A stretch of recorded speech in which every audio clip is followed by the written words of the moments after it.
All right. Hello, everybody. Welcome to another episode of Moral Panic. This is our 10th episode since returning back from our hiatus, and today we actually have a guest. It's something I'm going to be doing much more going forward.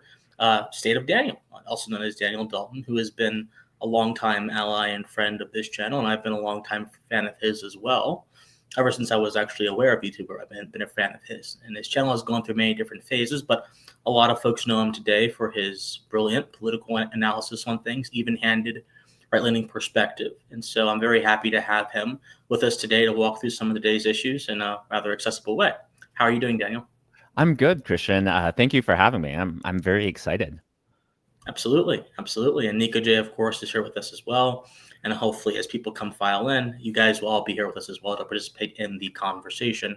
Again, thank you guys so much for being here. So, Mr. Daniel, before we get into any of the topics of the day, any of the news stories that exist in the world, I want to kind of actually explore your channel and your project and talk a little bit more about you for people that may not know, and talk about how you got started in all of this. So why don't you tell people a little bit about yourself and we'll go from there.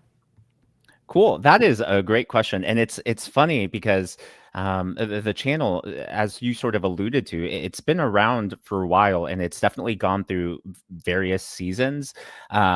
Like early on, started off as politics, then got more into like Christian apologetics and more Christian news, and then obviously there was a lot of overlap, talking about like pro-life topics, and then really returned back to the political roots, especially in recent years. And it's been cool to evolve over the years, see how that's grown.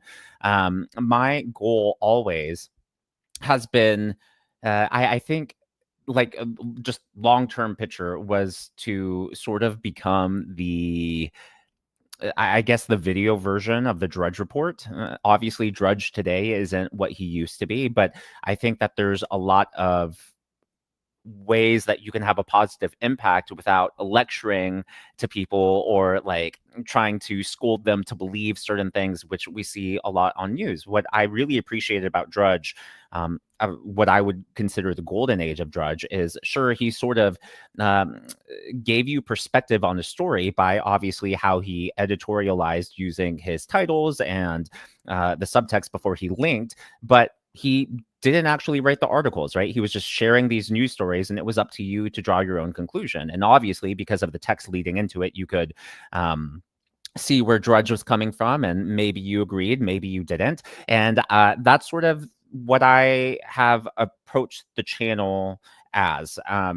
Like, obviously, I share my opinion, my commentary, my analysis, but at the end of the day, I don't like manipulate the facts, manipulate the news. I think there are so many people, especially in the age of social media, who I see this all the time in X, and I know you're on X too, and I know we can all see it, where people will take an interview clip and they completely take it out of context just to score political points, or because they know it's going to go viral, or they know they're going to get so much engagement.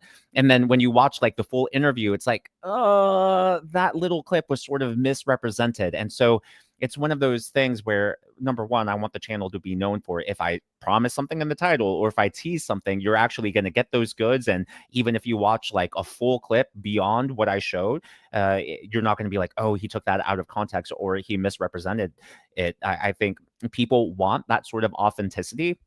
And then number two, just having been around for a while, like you said, like having done this for years, I should, for those not familiar with me, I've taken so many breaks over the years. So like the channel first started in like 2012, but I would say that like 80 to 90% of my audience probably didn't find me till the last year. So it like, the 2024 election cycle sort of the breakthrough moment for the channel, really. And so ever since that breakthrough, I've been more consistent.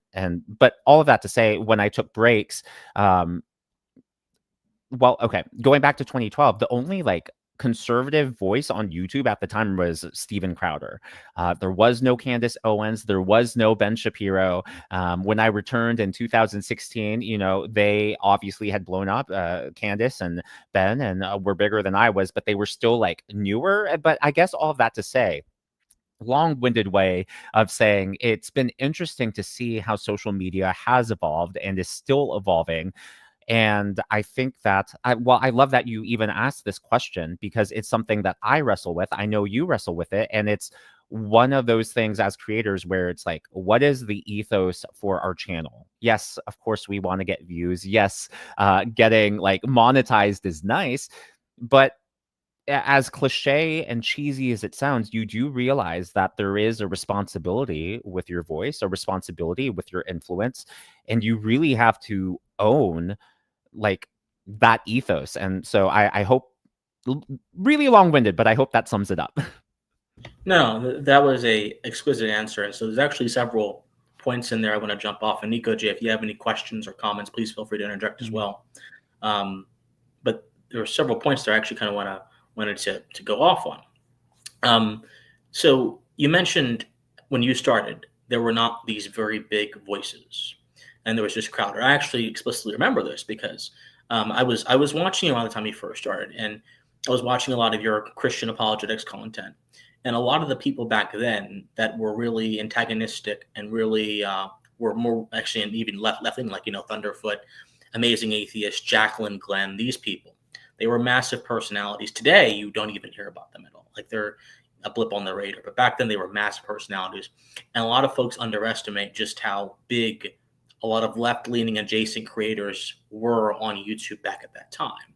So my question to you is, as the media landscape has shifted over the years, as the conservative media landscape has shifted over the years, from the time you started on YouTube to now, how do you see right-leaning audiences engaging information now as opposed to back then? Do you think they are, for example, more willing to accept differences of opinion, more willing to ask hard questions, or do you think a lot of them have found their favorite influencers and their favorite personalities and they're just sticking with them no matter what?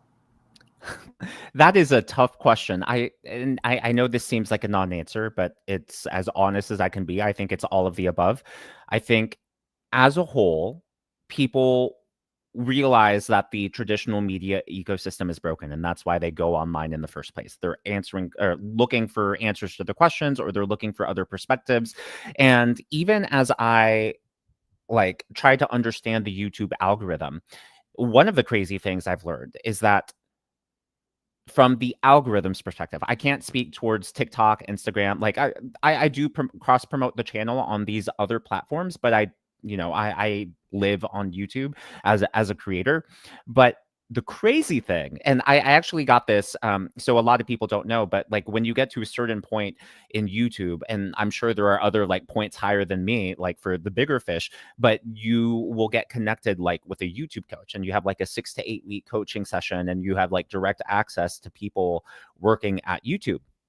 And one of the things I learned was that from the algorithm's perspective, they are more likely to promote left-leaning videos and left-leaning channels to conservative audiences, because they know that the conservatives will watch it or are more likely to watch it than the other way around. You'll never see a liberal, or very rarely will you see a liberal audience member being recommended a conservative channel, or even a channel like mine, which is more right-leaning rather than like diehard MAGA. It's just the left is more intolerant to it. And then another thing on top of that is the right is more accustomed to personalities. So it sort of hits on that question, and I'll get deeper into that. But on the left, what they found was that the Democrat and left-leaning audiences are more topical based. Sure, they may have their favorite creators, and every creator is going to have like their diehard followers who watch every single upload. But as a whole, the people on the left are just like, okay, I'm interested in the Putin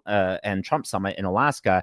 I don't care who gives me the news. I just want to see the news, and they'll get it. Whereas people on the right, they might be like, oh, I need to hear Megyn Kelly's perspective on this, or I need to hear Christian Watson's, or Glenn Beck's, or StateOfDaniel's.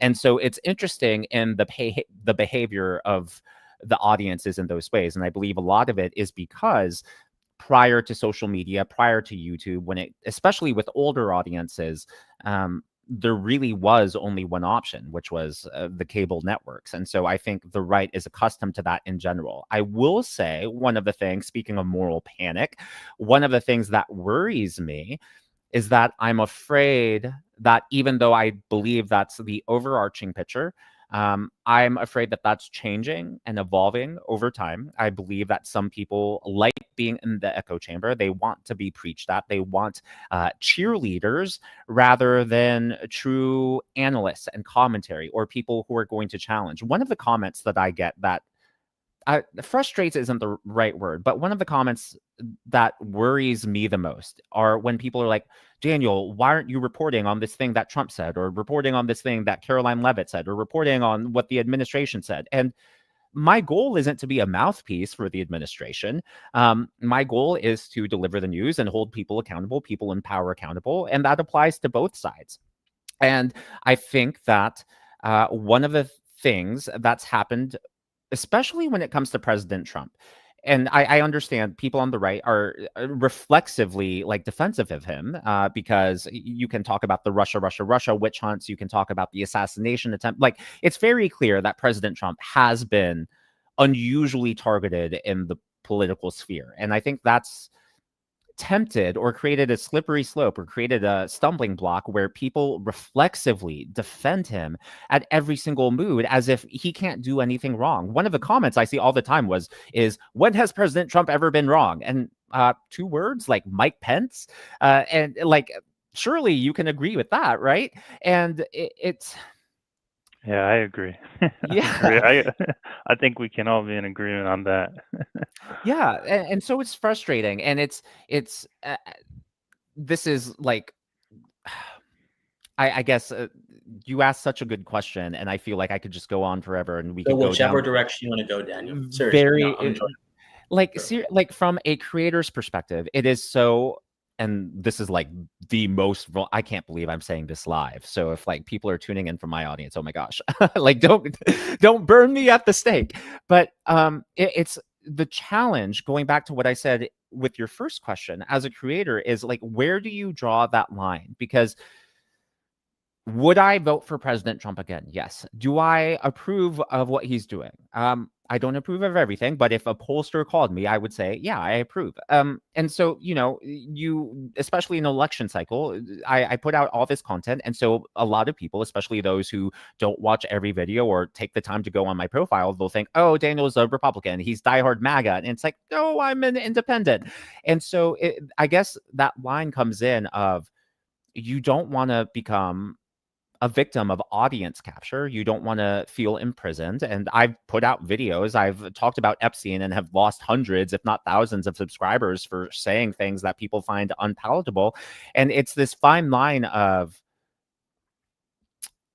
staying true to your conviction, staying true to the ethos of the channel, but also understanding that people watch you for whatever reason, and delivering, I don't want to say on expectations, because I don't say things or make videos to make people happy, but it is a very fine line to walk. And I guess all of that to say, I have seen the audience shift, going back to your question. And I have been feeling that pressure. And look, that is a small minority of my audience. Most people who watch my videos, as I'm sure with you, are great, respectful, very intelligent, ask a lot of questions. But social media gives everyone a voice, and sometimes it's the loud minority that, especially for people like me, who can get like, and I'm sure for you too, when we're so thoughtful about what we try to put out there, when that loud and vocal minority gets under our skin, it really, for me anyways, it's like, oh, you're ruining it for us all, and please don't, like, we had such a good thing happening on the right, and like, don't take for granted that things are where they are now, because if you become the left, if you become the thing that you claim we're against, the pendulum's only going to swing the other way. And one thing we can't do in American politics is we can never find the nuance. The pendulum like overcorrects both sides, and it's just frustrating. And I'm afraid that it's starting to happen a little bit on the right. Yeah, I totally agree. So there are actually a few things, and I promise you we're going to get to the issues of the day very soon, but you've opened up a nice sort of Pandora's box that I think I gotta get into.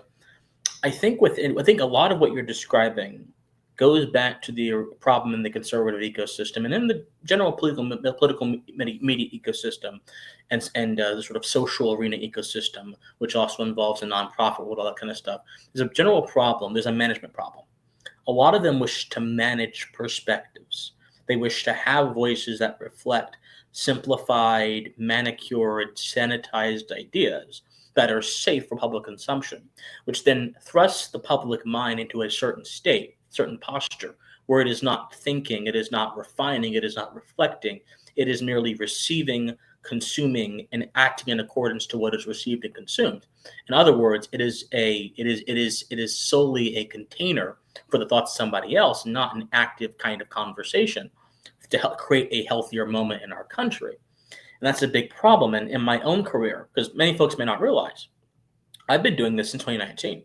I've had a lot of different opportunities. I've been on Fox News several times. I've spoken on college campuses.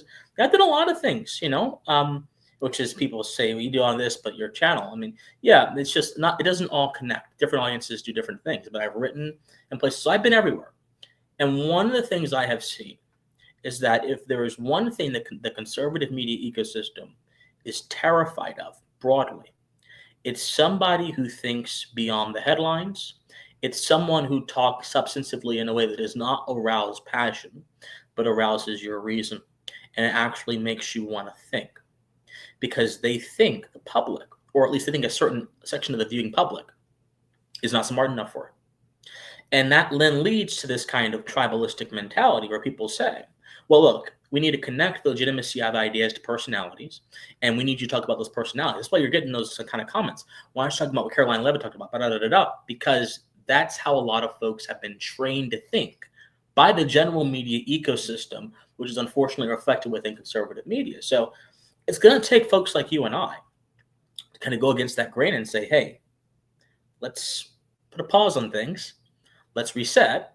Let's try a different way of doing things. Because the current way of doing things has essentially enabled the left to win many cultural victories. It's enabled them, for example, to potentially capture a mayorship in New York City. Potentially. There are folks that do not believe that Mamdani is going to win. I think he has a very, very good chance. His organizational prowess is something that the Cuomos didn't even have. And when you can beat out the Cuomos, one of New York's most entrenched and resourceful political families, a dynasty, you can beat them out as some kind of outsider novice, then you've obviously done something that is quite impressive that many industry people couldn't even do. So it's possibly handed them a governorship, a mayorship, not the governorship, please, no, that'd be even worse. A mayorship. It's certainly handed them the control of the intellectual institutions. It's certainly handed them the control of the arts and music. It's handed them this approach to understanding what we are fighting has handed them so much that it's almost incumbent upon us. It's almost our obligation to say, no, we have a duty to do something different. And so I completely sympathize with what you're dealing with. And I think it's going to take a moment of deep and painful reflection for us to say, as a kind of Americans that want to see our founding generation's heritage preserved, we want to see our Constitution preserved, we want to see the promise of our country preserved for future generations' posterity. We want to keep 1776 alive in our hearts and our consciences. It's going to take us to say, no, we demand more from those who give us information. You don't need to entertain me, you need to edify me. We demand more. We want truth, not spectacle. And I think once we reach that point, and I'm pushing very hard to get to a place where we can reach that point. I believe your content's also part of that general push. I think things will be much better. But so long as the institutional incentives are such that there is no emphasis upon a lot of folks in this specific particular sphere to push towards the truth, you're not going to get a push towards the truth. You're going to get whatever incentivizes the fastest algorithmic growth. It's almost as if a lot of people, all these personalities, are captured by the algorithm, driven by the algorithm. They live and die by the algorithm. And that's tragic. Because if you live and die by the algorithm, you, in essence, live and die by the moment. And if you live and die by the moment, you can't plan for the future. If today is on your horizon, tomorrow will never come. And if you're going to build a future for this country, tomorrow must be your focus, even more than today. Today is important, but tomorrow matters as well. So I think there's a lot of good stuff in what you said. And kind of going off on this, and I promise it's going to be the last question I ask about this particular issue. All good. What do you think can be done to push us towards a kind of healthier place where people are consuming information in the right way and not just in a way that triggers their kind of dopamine receptors in the short term? Well, before answering that, I do want to go backwards to what you just said about planning. How can you plan for the future if you're just like living in today? And I think the perfect example of that is actually the big beautiful bill. The Republicans for decades have branded themselves as the party of being for smaller government, less spending, reducing the debt, and the big beautiful bill. Like while there are many good things in it, as a whole, it's very big. That's true, but I wouldn't necessarily call it beautiful. And it's just one of those things where, because it was so politicized and because Republicans circled the wagons, and again, you can debate as to why that happened. And some people will be defensive about it and say, well, Trump is persecuted, or we need to do it because the Democrats did it, or whatever the reason is. At the end of the day, if you make an excuse once, you lose your credibility for that tomorrow, for that future. How can in 2028, how can voters rely when a Republican says the deficit is too much, our debt is too much, we can't spend all these spending bills, but you voted for the big, like you lose credibility, and I think you lose trust, and I think it causes long-term damage. Now, I did put out a video like talking about the pros and cons because I think it's oversimplifying, like you mentioned, nuance. It's oversimplifying to brand it as great or bad. I don't think anything, with the exception of God and the devil, are like entirely good or wholly evil. But to get to that point, I do think it requires. Unfortunately, I don't think there's an easy answer for that. On a broad scale, I don't know what the answer is. I do know that on an individual level, I think it's something that people will have to wrestle with. And I think on that individual level, it's why do I believe? I think the core question, at least for me, it might not be this exact question for everyone, but for me, it was, why do you believe? Why do I believe what I believe?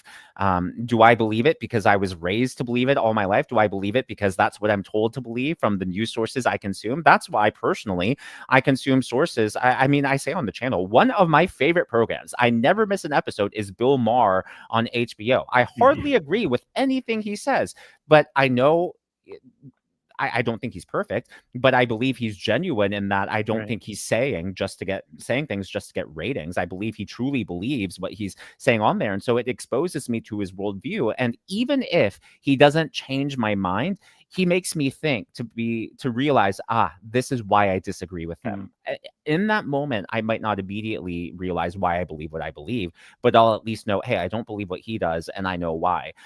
And so I think when it comes to information, maybe this is the answer on the broad scale. It's we have to get rid of fear. I think people get scared when they hear something that they haven't heard before, or where they hear something that maybe pushes against the boundary of what's comfortable. And at the end of the day, it's really just fear of the unknown. But for me, once I stepped into that unknown and realized, hey, I still have power over my thoughts, I still have power over my beliefs. Just because I hear something, it doesn't mean like I have a spine. I have common sense. Why should I be afraid of hearing something else? And I think if people just get over that fear, and I think maybe that's the answer. Now, I don't know how we as a movement or we as a society, are able to foster or facilitate that. But I guess that's my take. Do you Nikoji, think? do you have a question? Yeah. I think a lot of these topics are interestingly related. And earlier, I was thinking of Thomas Massey. So it was perfect when you brought up the big beautiful bill, because he was one of the independent radicals, if you will, pointing out a kind of doing an actual analysis and not being afraid of he's been on Trump's target for a while. And but nonetheless, I wonder if the Republican Party is due for another type of Tea Party movement, because interestingly, there's that term rhino, and it's seeming like the cult of Trump is becoming rhino in and of itself, when you lack these fiscal responsibilities, and you have the Thomas Masseys of the world and Rand Paul still in halls of power, and they're doing actual analysis of what they said they would do. So it makes you wonder, as we see the left become more populist, is the right due for a and it's also in the light of the Epstein files and whatnot, but I wonder if, from a place of fiscal conservatism, if the right is due for another Tea Party, and if that's even possible, though. I hope it's possible. I realistically, like from my perspective, I don't think it'll happen under Trump. I think it'll take a Democrat getting into power and then someone being like, "Hey, come on!" And that falls into the trap, right? Of, well, you guys voted for the big beautiful bill, but if it was someone like Massey or Rand Paul, then okay, you obviously have a lot more credibility because at least you've been consistent on that topic. I will say it does give me hope that at least those two have been standing firm. I know a lot of people, and especially in my audience, not everyone is going to agree with them, and a lot of people highly disapprove of what they're doing. But it does give me it. It takes a spark to start a wildfire. And so even though you look at them and it's like, what power do they really have in the right conditions? God forbid, like a stock market crash or a recession or a depression. We just don't know. Or even when it comes to this war in between Russia and Ukraine, or China invading Taiwan, there are so many unknowns that could trigger an economic crisis where those voices right now, which seem fringe, all of a sudden, oh, you were the voice of wisdom this whole time. And so I wish, to me, they're inspirations. It's one of those situations where it's like, oh, I wish I had more of that backbone to maybe talk about fiscal conservatism more on the channel. And maybe after this conversation, it's been something always simmering under the surface. Again, going back to that wrestling with ideas. But yeah, I do hope that it comes again. And I do think that you're right. Ironically, it could be the rise of Mamdani and the populist left that triggers the right to respond in kind. Right. Yeah, no, I see. I think on the right in general, there has been a push towards what's the word for it? How can I explain it? There's been a push towards an ethos that disregards the American founding generation as foundational to all future approaches to politics. So it gets rid of the founding. It says the Constitution is just a piece of paper that has outlasted its usefulness and has permitted a lot of degeneracy and vice to flourish in our society. And therefore, there should be either an updated constitution or an entirely different kind of political system put in place to counteract the flaws of the old system. There are even some that say it's time to impose our own subjective sensibilities and values upon the masses to rescue the culture from its own vice. These are approaches that have been articulated by various folks on like the more academic, fringe intellectual right, although it's becoming less and less fringe as time goes on, like Jerome Hazony and Adrian Vermeule and these kind of people who all have the ear, Rod Dreher, who all have the ear of J.D. Vance. And J.D. Vance himself has admitted that he is of this kind of intellectual ilk. He is of the kind of ilk that says, power should be used as a force for good, not viewed with suspicion, but viewed with possibility. Which, I did video about J.D. Vance when he was first elected as vice president, and I said, this is going to be a problem because his ethos is post-constitutional. And he even admits that. It's not even a me thing. It's him saying, no, yeah, I agree, which is why the guy who the New York Times did a piece about, Curtis Yarvin, Moldbug, is one of J.D. Vance's closest muses. And Moldbug proposes that America should be turned into a monarchy because the Constitution is useless. I mean, this is what's rising now on the right. You have this, you've got the Fuentes situation. And I don't even want to talk about them that much, but you've got that situation. Yeah, it's embarrassing. Then you have the whole of almost a lot of the influencer class prostrating themselves like I can't say what it's like because it'd be crude, but prostrating themselves before his image for algorithmic succor to get a lot of eyes by saying, oh, he's just misunderstood, things, people need to be more understanding. He's so talented. He's so brilliant. There have been a lot of talented people that have convinced good people to do evil things simply by speaking with confidence. Huey Long, former governor of Louisiana back in the 20s, 30s, was a talented man. He had thousands of share your wealth clubs pop up across the country where people under his patronage quite literally were trying to push socialism into different areas of their society.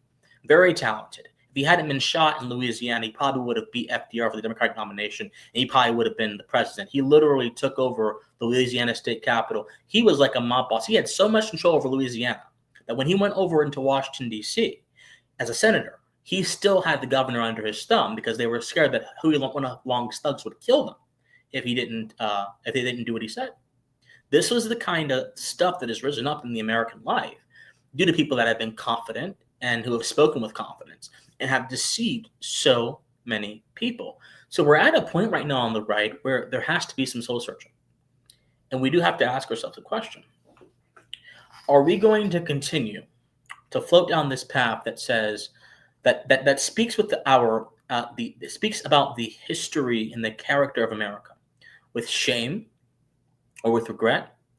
Or are we going to educate ourselves and reflect better on these matters and do so in a way that would have made our founders proud by applying first principles, by making judicious use of our reason, by studying history in the right way, not just in a way to arouse suspicion or to beat your opponents in a debate, and focusing on that kind of civic building exercise that makes all of us better as people and as citizens. This is what I think is going to have to happen. The Tea Party was a step in the right direction, but the Tea Party got hijacked. John Boehner and Paul Ryan were two big Tea Party guys. Right. I was very young when they were in their prime, but I was observant. I was a very odd kid. I liked that kind of stuff. I liked watching Bill O'Reilly on Fox, and when I was in high school, I liked all that stuff. And so what I noticed, though, is that when Boehner and Paul Ryan got into office, all the lip service they paid towards fiscal conservatism, towards paying down the debt, all that kind of stuff, went out the window when it came to and when it came to ensuring political expediency within their ranks, which is why Boehner happily went with Obama and sold out the American people's sold out his fiduciary responsibility to the American people several times by raising the debt limit. It happened, and a lot of folks think it's ancient history. It's not ancient history. It is a buildup of events that produced the Trump phenomenon. But even in the Trump phenomenon, I think we're still dealing with the same kind of things, the same kind of actors under a different mask, convincing us now that this way is the best way to go. I just think we have to have a strong sense of discernment, a strong sense of restraint and prudence, which is why I always say, look, philosophy is going to be what gets out of this. And a lot of folks think when I say the word philosophy that I'm trying to make them go to some seminar where there's a guy in a robe speaking in ancient Greece. No, that's not philosophy. If philosophy is going to be, America is the result of an accumulation of philosophical sentiments about human nature and society put into political form. That's all it is. Well, that's not all of this. That's what it is foundationally. Our founders studied philosophy intensely. They studied the classics intensely. They studied political theory intensely. What they came out with was not this desire to speak in a way that makes them sound smarter than people. What they came out with was this posture that put them in a place to craft a different kind of system, the greatest system that contained and molded human flourishing and human freedom that the world has ever known. America, a unique project, And so we can have that same kind of moment in today's society if we apply similar kind of principles in the way that is most relevant to us. But to do that, we have to be willing to get out, as you mentioned, Daniel, get out of our comfort zone, get rid of that fear, embrace some unfamiliar thoughts, embrace some unfamiliar terrain. Be like Lewis and Clark when they went and when they expanded westward. They probably had a lot of fear. Actually, I know they did. They had a lot of fear. They had a lot of trepidation. There were folks that even speculated back then that they wouldn't make it back alive. But when Lewis and Clark finally reached destinations, not only was their lives and their perspectives changed for it, but the destiny of the entire country was changed for it. And those were just two gentlemen. Imagine if all of us as citizens, even if it's a fraction of us, band together and do that. We can have a Lewis and Clark moment in our own age. Maybe I'm too optimistic, but I like to think this is possible for us. Nikoji, do you want to say something? Well, Dan, I actually wanted to bring it back to one figure you mentioned earlier, Bill Maher, because I happen to watch him as well. And it's nice to see like an old school Democrat, center left type guy. And he brought up this point recently. I think it may have been one of his most recent episodes, that Democrats are for some reason refusing to go on his show. So we were talking about fear earlier, and there's something deeply wrong, and it goes to my other thought that I wanted to share with you guys, that in order for there to be true reform, it's going to take both parties. It's going to take a grand reform, and there's something deeply bizarre with there's something deeply bizarre with like the modern neoliberal or the modern liberal that like downplays basic economics and just wants to keep the institutions that are sucking us into issues and problems, wants to just keep fueling it and infuse in some progressivism, and then they wonder why the market's messed up in certain states, like, oh, we implemented green energy policies and now we're going to blame the energy companies. Right. And so there's something wrong on the left, and we already discussed issues on the right. And it's like no one wants to be the truth sayer to some degree, and it's unfortunate. But I did want to get your thoughts on that, as I see that you have a respect for independent thought and independent politics.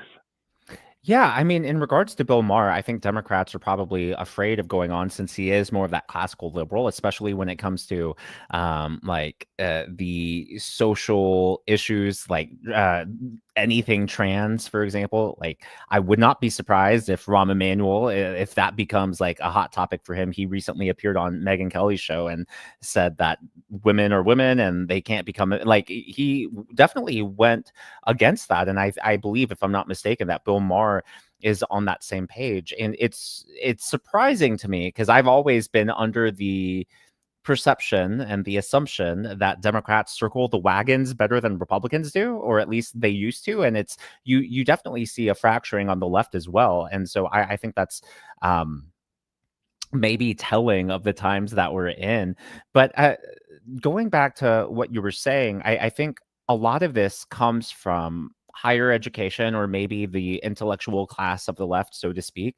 I mean, there's only so much anti-American propaganda you can push to your constituency before they like start manifesting it in their policies. Like, so Right. they push the 1619 project Right. even before BLM. And it's like, well, if you are pushing this idea that America, not like, forget about racism, but that America is fundamentally flawed and Right. fundamentally designed to benefit the white man. Like, if you start to believe that, of course you're going to hate everything capitalism and everything, all of the structures that we currently have in place.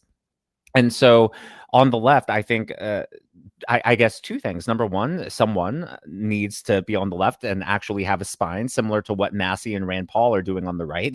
I think the left right now is in complete lockstep. You don't even hear dissenting voices other than like maybe on the trans issue. But is that really like is that really fundamental to America's future? You know what I mean? It's Right. people have used that as an excuse or a distraction to avoid talking about like these really tough issues.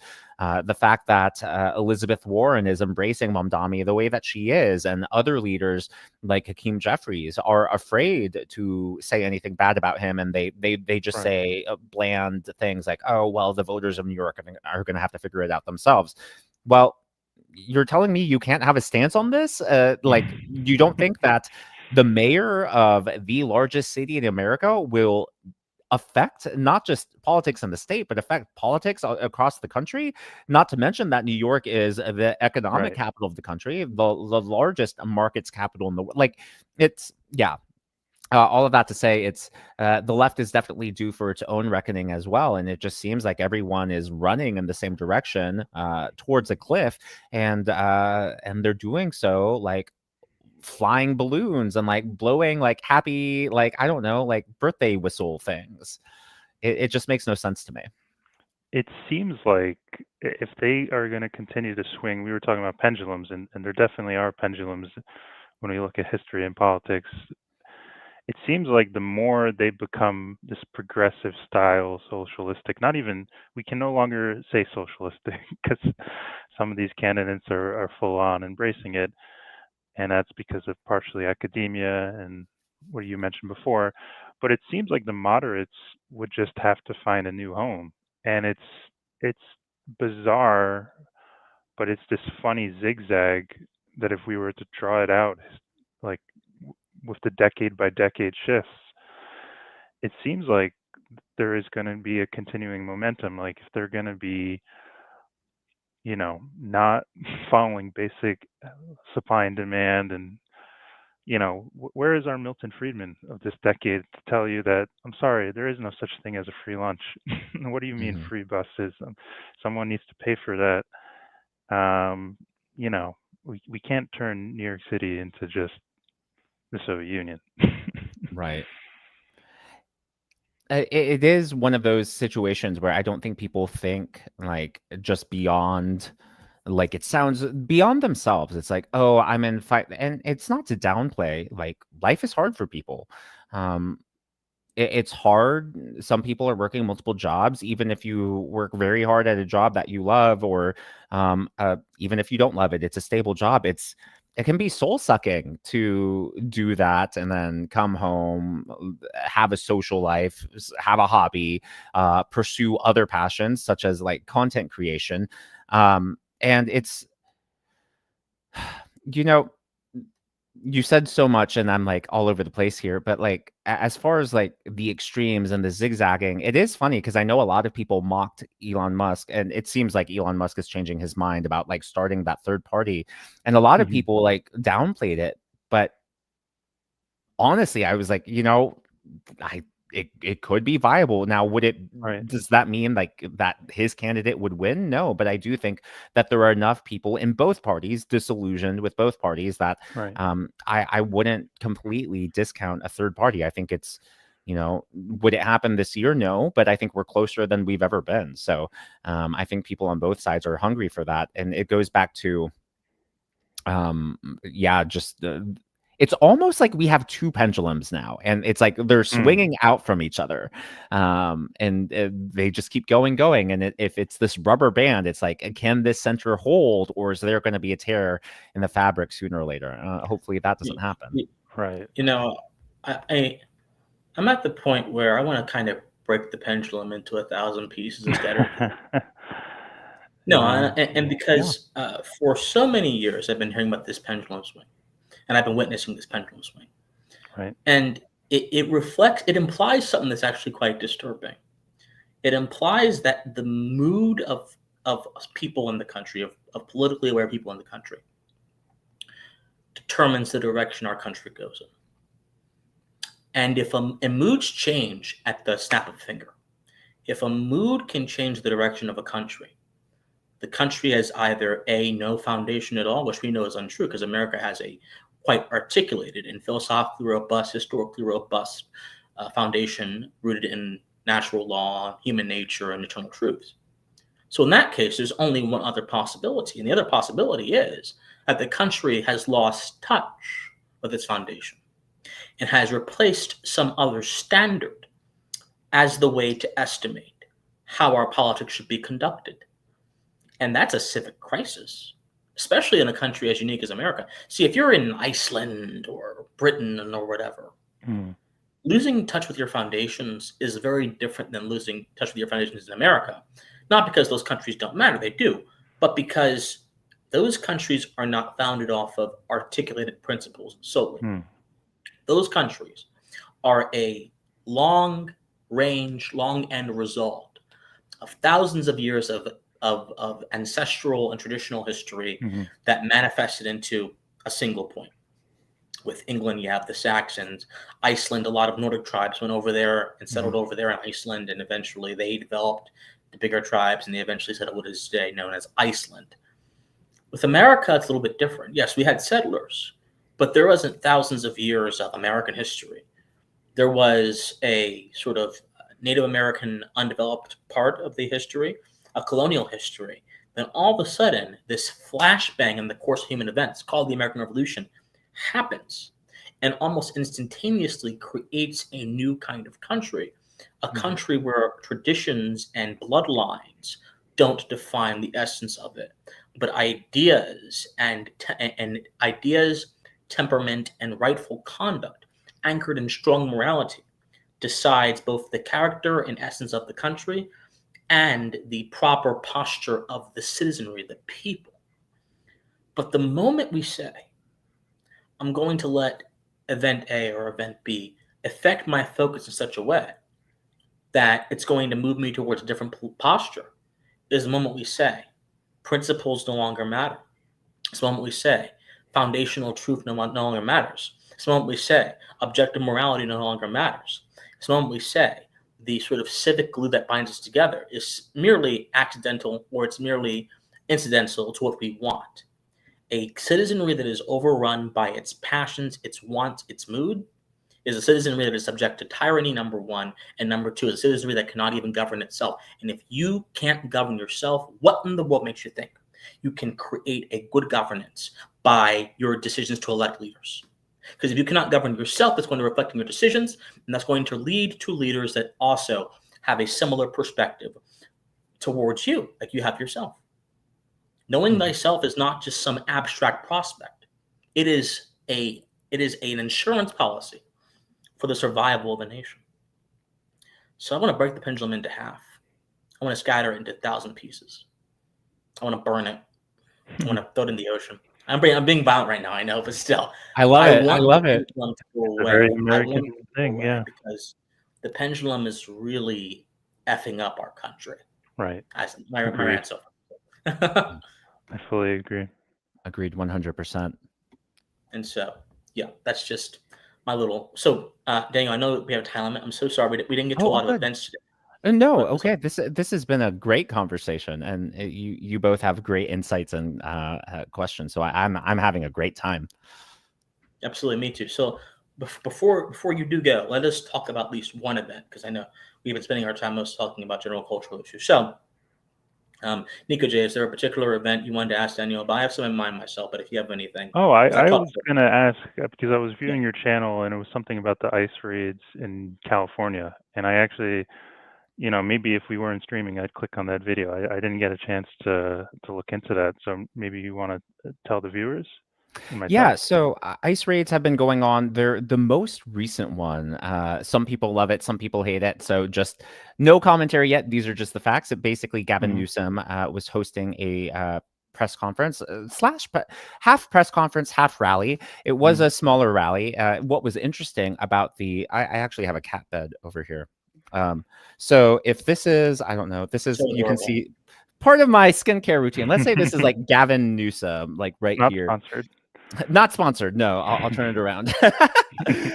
Like they had the crowd behind him, and so like you saw like the back half, and if you watched it on social media or on TV, it looked like he was speaking to this giant like stadium. And if you actually like did everyone in front of him was like the media, and so literally it was just it was a very small rally. It was brilliantly done from a political perspective, like the way they organized it, because they made it look huge, but it was small. Long story short, there ended up being ICE raids right outside of his rally.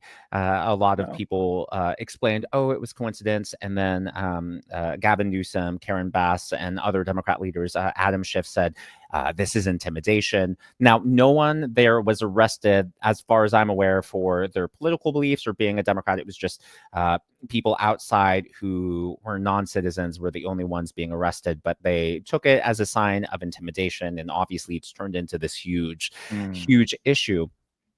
I think the reason I talked about it, and obviously, so those are just the facts, many things to discuss there. I mean, you can talk about Newsome Right. eyeing 2028. It's interesting Yeah. because the whole purpose of the rally actually had nothing to do with ICE raids. It was actually threatening Texas to say, hey, we are going to redistrict and we're going to gerrymander. We're going to basically take away 5 Republican seats, give them to Democrats if Texas goes through with this. Now, California does have a law on the books where they have this independent commission that draws their districts, and that happens every decade. And basically, Newsom saying we'll put this we'll call a special election on November 4th and let voters decide if they'll let us just redraw these districts. And this will be triggered if Texas moves forward. So there is a lot of I mean, it does go into what we've been talking about here, just as far as ethos and as far as your vision and we're going to do something because the other side does it, rather than just having a clear-eyed vision of here are our norms, here's the Constitution, and technically what Texas is doing isn't constitutional. Like, they're doing everything.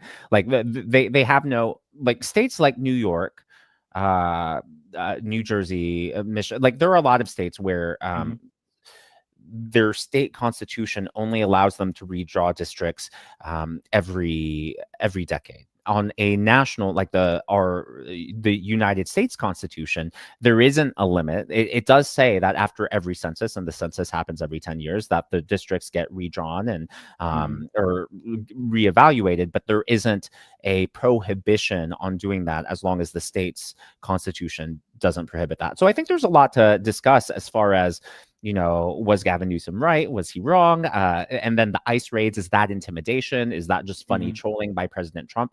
I think my big interest, something that's been simmering under the surface for me that I haven't discussed on the channel, largely in part to what I said right at the top of our discussion, is what is concerning for me. And again, this ties into everything beautifully about what we've been discussing, is I am concerned about these ICE raids, and I know if a lot of viewers from my channel are here, they may be surprised to hear me say that. I believe that we are a country of law and order, and we have laws on the books.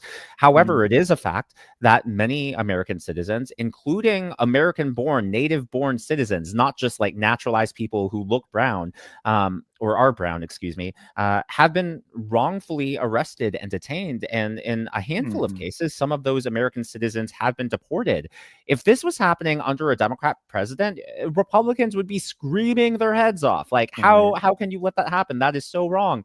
And I think multiple things can be true at once. Number one, we want to respect our borders. We want to make sure people are here legally. But number two, there is a right and a wrong way to do it. And yes, even if you want to ramp up the numbers, let's have some accountability. Am I saying this is President Trump's fault? No. Am I saying that this is Tom Homan's fault? No. But there is, for whatever reason, this culture right now where you can't breathe a negative word, or people, at least online, I unsubscribe, or you're being paid now, or you're fake news. And it's just like, can we... two things can can we be just true. think? Yeah. Those people should be embarrassed of themselves to say something like that in public, especially if they're grown adults. If they're like teenagers, okay, you're immature. But if you're like a 50-year-old man and you're upset because your sensibilities are challenged, then I have to really ask yourself, how much have you learned in life? Have you reflected much? Have you thought about much? I mean, I'm not trying to be insulting. That's a legitimate question. When you're at a certain age, differences of opinion should be like, just, the sun rising, the sun setting. So something that just happens in life, and you are able to cope with it and deal with it in your own way. And I just find it tragic that we're at a moment where now you can't even ask a basic question like, hey, we want to, because I myself, I'm a strong immigration restriction. Those people on the channel know this. I very much believe in deportation as a principle. Having said that, I also understand there's a difference between ends and means. The end is to have a nation, not just where the laws are enforced. That's self-evident, and that's kind of implied by the existence of legal system itself. But to have a nation where the idea of citizenship and the cohesion of civil society, and most importantly, fidelity to the principles of that society, are maintained by ensuring that certain people enter society the right way and others don't enter at all. Right. And in order to do that, and that end is going to be able to be achieved by different means, and not all means are best. So if the means involve endangering people that are natively born here who actually are citizens, then we're actually failing the end, right? We're actually failing the ultimate goal. And a lot of people don't understand that. A lot of people think that if you disagree on the means, you must be for bad ends. If I disagree with deporting an American citizen, um, then I must be for open borders. No. As I mentioned, I'm an immigration restrictionist. I believe borders very much exist. I don't think open borders is a feasible or even a moral idea. I think actually a fundamentally immoral idea. But I also understand that you're not going to stop open borders from happening by making mistakes that endanger the lives of people who actually are citizens who've been here for generations. That's not going to happen. So we have to be willing to have these kind of conversations. We reckon with ourselves and we ask ourselves, okay, we understand what our end goal is, but how do we get there in the way that is going to best preserve our ends and also best preserve the dictates of our conscience as well? And that's the important question. I hope, and I know we're coming up on the top of the hour, but I hope it's funny because people, especially on the left, for political reasons, obviously, they denounce podcasts and they decry podcasts as like the worst thing ever. But my hope is that podcasts and the long form discussion will actually bleed over more into politics, and not just, yeah, we talk about the algorithm, but part of the problem with the algorithm is people are so accustomed, or they become accustomed to just the sound bites, and the politicians become Right. trained to just give a sound bite. And one of the things I hate about our modern style of presidential debates is you have 2 minutes to give your statement, you have 30 seconds for rebuttal, you have 1 minute for that. Like the original presidential debates, like back before television was even a thing, were like hours long. And I'm just like, why can't our candidates, why can't the hosts, why can't the party, like, is there no way to like do this? And I think my hope is that maybe as people become used to long form content again, maybe because of podcasts, they become hungry for those deeper dialogues and deeper discussions, and allowing a true back and forth and exchange of ideas. I think that would be very fascinating, and I think it would only be beneficial for the national discourse. I totally agree. I totally agree. And I think that's what this project is trying to do. That's what Pensip Politics is trying to do. That's why I mentioned some people say my videos are very heavy. Well, it's not that they're heavy. It's that I think I try to address issues through an uncommon lens in order to bring people to kind of uncommon ways of thinking that are going to help us escape the perils of the status quo. They're going to help us actually have a better country, help us have a more smarter kind of conservatism, rather than having a culture seeped in reactionary nonsense where all we can do is, like a Pavlovian dog, be conditioned towards a reaction to a certain event at the behest of those who control the algorithms. I don't want that kind of culture for my country. I don't want that kind of existence for my countrymen. I want us to have a country where we are willfully acting, deeply thinking, intentional people who understand what our worth is, who understand what our moral value is, and understand what we must expect from our statesmen, we must expect from our politicians, and are able to then apply that understanding in a way that brings us all up rather than bringing us all down. That's what I want for this country. That's what I want for this kind of society, and that's what I think I'm trying to do here at Pensip Politics. And I also think that's what you're trying to do there with your own channel, Daniel. If I may apply my own opinion to what I see your impact as being. Of course, it's just my opinion, but I appreciate that. Thank you so much for being here. Again, Thank you for having me. Yeah, no, I've always been a big supporter of yours. I'm very honored you decided to come on. Nikoji, would you say some final words to him before he goes? It was great talking to you, Daniel. I appreciate you letting us ask you some questions and your insight. And I think I fully agree that podcast it's almost a Socratic version of our modern discourse. And we definitely need that because we don't need more sound bites and CNN, Fox News style. That's, hopefully that's on the way out. So I appreciate you guys and thank you for being a change maker. I appreciate it. Hope to see you all again soon. Thank you so much, Daniel. I appreciate it. Have a nice one. Bye. You too. All right, bye. So that was a great conversation. For those of you who are new here, thank you so much for being here. We're going to go on for a little bit more longer to answer your questions in the chat. Thank you guys so much for being here. Again, I am Christian Watson. You just heard our guest, StateOfDaniel, Daniel Dalton. come and talk to us. I think it was a great conversation. Nikoji, what is your impression of the conversation we just had? It was great. I actually had another like topic that I wanted to dive into, and sure, let's go. But unfortunately, I forgot it, so we'll have to continue until it comes back. But we talked about so many great topics, and I'm appreciative that he was very much appreciative. He saw that we were trying to get at certain truths that are not in the mainstream. Yes. And speaking of the mainstream, there were comments about media disinformation. I agree that there is definitely media disinformation. That definitely exists. Let's go through the comments. I've been neglecting them. I'm so sorry. I think that's how I got distracted from my my focus is almost entirely on Daniel, our guest, but now no, that's good. It should be there. so let's look at some of these. Ben writes, the algorithms steer the vehicle of information. As content creators, obey the algorithms or perish, i.e. lose your audience or remain static at best. Well, so a few thoughts on this. I think you're describing the status quo. I don't think you're endorsing the status quo. At least that's not the impression I get. Here's what I think. I think that the algorithms themselves don't have a fixed nature. They change all the time. And given that they change all the time, it's almost impossible to obey something that's not consistent. How do you obey an inconsistent rule? Because you could always be breaking that rule if that rule decides to change on a dime. So I don't think live and dying by the algorithm is going to be a feasible prospect for anybody that wishes to actually influence this culture in a positive way. What I think you have to understand your audience.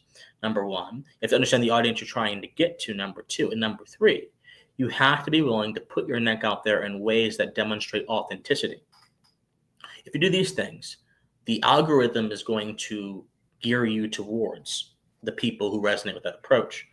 Because I believe there's more than enough audience for everybody, both fortunately and unfortunately. Unfortunately, because that means a lot of nonsense can get elevated and can get put out in the public consciousness, which degrades our thinking. But fortunately, because it also means that there is content for thinking people. There is content for patriots, folks that actually want to have a stronger, more robust understanding of things. So thank you so much for your comment, Ben. You have any reaction to that, Nikoji? Yeah, I think the algorithms these days, they're exploitive of human nature, and that they do the same things that the old media did, and now we have it in algorithmic form. And that can be, in many ways, it's a bad thing, because I think in the old media, ratings was based off of drama, and I think that's now what we're seeing with algorithmic bias, that everything's dramatic and everything negative is popping up. But I think there might be some small room for optimism, and I think a lot of it has to do with getting past our inherent negative bias and our inherent bias for drama, and tapping into the interest and curiosity. A lot of people, they enjoy when young children are very curious, and we see a degradation in our society of curiosity in older folks. So I think that's where my small slither of optimism remains. Well, actually, that's actually a very interesting thing you brought there. You said our attachment to trauma or something like that.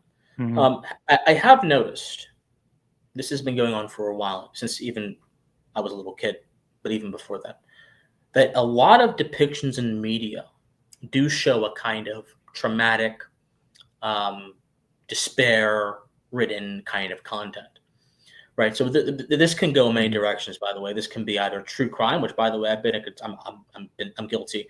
I've been a consumer of true crime in my life, and I think that it can be informative, but it can also be, when done on overload, it can also desensitize you to things that ought to have high levels of sensitivity and understanding. I think the sort of existential despair you see and so many youth of the culture is also a big problem as well, because it directly bleeds into their view of politics. For example, there's been a lot of talk recently of how young men are feeling disaffected with both the state of the dating world and also the state of the country. They are disaffected because they believe that the accumulation of the victories of feminism and other ideologies over the past 60, 70 years, and also the policies that have also coincided with that in different spheres, also in those same years, has led to housing shortages, has led to a dating market stacked against them, has led to a job market stacked against them. If they're of a particular ethnicity, they believe it's led to a kind of a racial bias against them. If they're, for example, they believe that if they're white, it's biased against them due to the rise of a lot of affirmative action type policies, so on and so forth.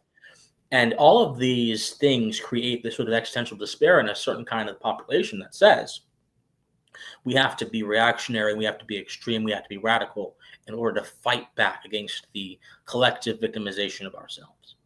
And when you have an entire, like not an entire generation, but a good portion of people in that posture, you're going to have a kind of politics that reflects that posture as well. And it won't be healthy. It won't be good. It'll be very disturbing. It'll be very concerning. It'll be very destructive to anything building. It won't build anything. It will tear down. So I think that I agree. This sort of our affection or attachment towards trauma is going to be a big problem going forward. I agree with that.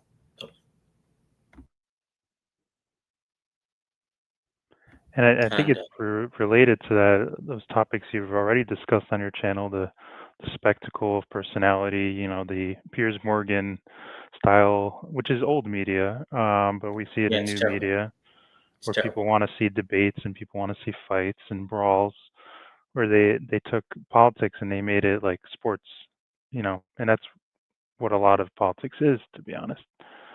It's team versus team sports. And there's one of the reasons, again, why I try to avoid talking about personalities, right? And I made that video for a very particular reason. Because I've been, and by the way, if those of you who are new here who have not seen my video, The Spectacle of Personality, about how personalities are killing our politics, I encourage you, please go watch it. It's one of my most important videos today. It's a little bit long. There are some shorts from that video that I just posted last night on the short section of the channel if you wish to see it. But in general, my entire thesis, I won't spoil it entirely though, is that too often our conversations are driven by people and not ideas. And our focus is on people and not ideas. I frankly don't care what Anna Kasparian thinks. I really don't care what Mehdi Hassan thinks. I don't care what Blair White thinks. I don't care what Candace Owens thinks. I don't care what these people think. I care with the eternal. Because in 50 years, when these people are past their prime, when they're not around the conversation anymore or whatever, is the conversation going to be about them? Or is it going to be about ideas? Is it going to be about ideologies? Is it going to be about things that actually outlast moments? We bind ourselves to moments by focusing on the superficial. Right. So when people ask me, well, Christian, didn't you see X personality said this? Christian, didn't you see this person say this? No, I didn't. And you shouldn't. I'm not going to tell people what to do. Right. But you shouldn't. And this is kind of a double-edged sword. You shouldn't use your favorite influencer or thinker or YouTuber, even if it's me or somebody else, as a reference point for your entire intellectual diet. You just shouldn't.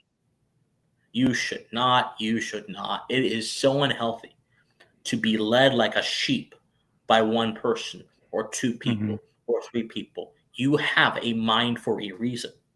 You have a spirit, an intellectual spirit for a reason. You have immense capacity as a human being for a reason. And as an American, you have a duty to utilize that capacity because our country is an ode to the human possibility. Our country is an ode to these sort of boundary-pushing possibilities of human behavior. Our country is literally a love letter to that potential inside of you. As an American, you have a duty to actually use that. I'm not saying to listen to people. Obviously, I want all of you to subscribe, like, share, all that good stuff to my stuff. Obviously, I do. But what I'm saying is don't make me or anybody else the center of your universe. Please don't. Just please don't. Think for yourself, right? Don't join a cult. Don't join a cult of personality or any other kind of cult. Think for yourself. So that's why people ask me, oh, Christian, do you watch YouTube? I do, but I don't watch political YouTube or even social commentary YouTube. You'll find me watching and this is not healthy, but sometimes watching like horror videos or like philosophy videos sometimes or history videos. I like to watch cruise videos, like people going on cruises and stuff. I like to watch that kind of stuff. I watch cooking videos sometimes. I watch animal videos sometimes. That's the kind of stuff I like to consume on YouTube. I don't consume things in my own niche unless they're people like Daniel who are actually smart and actually want to create a healthier culture. Most influencers don't want to create a healthier culture. Most Right. influencers want social status and money. I've met enough of these people in their life, and I'm not going to say any names, but I've met people who many of you know. If I said them, you'll be like, oh, I know that person. I have met them and had conversations with them. And I have seen just how hollow their character is. So much so that I have convinced myself over the years, don't become like this person. During the earlier half of my career, I had a lot of folks pushing me into that direction.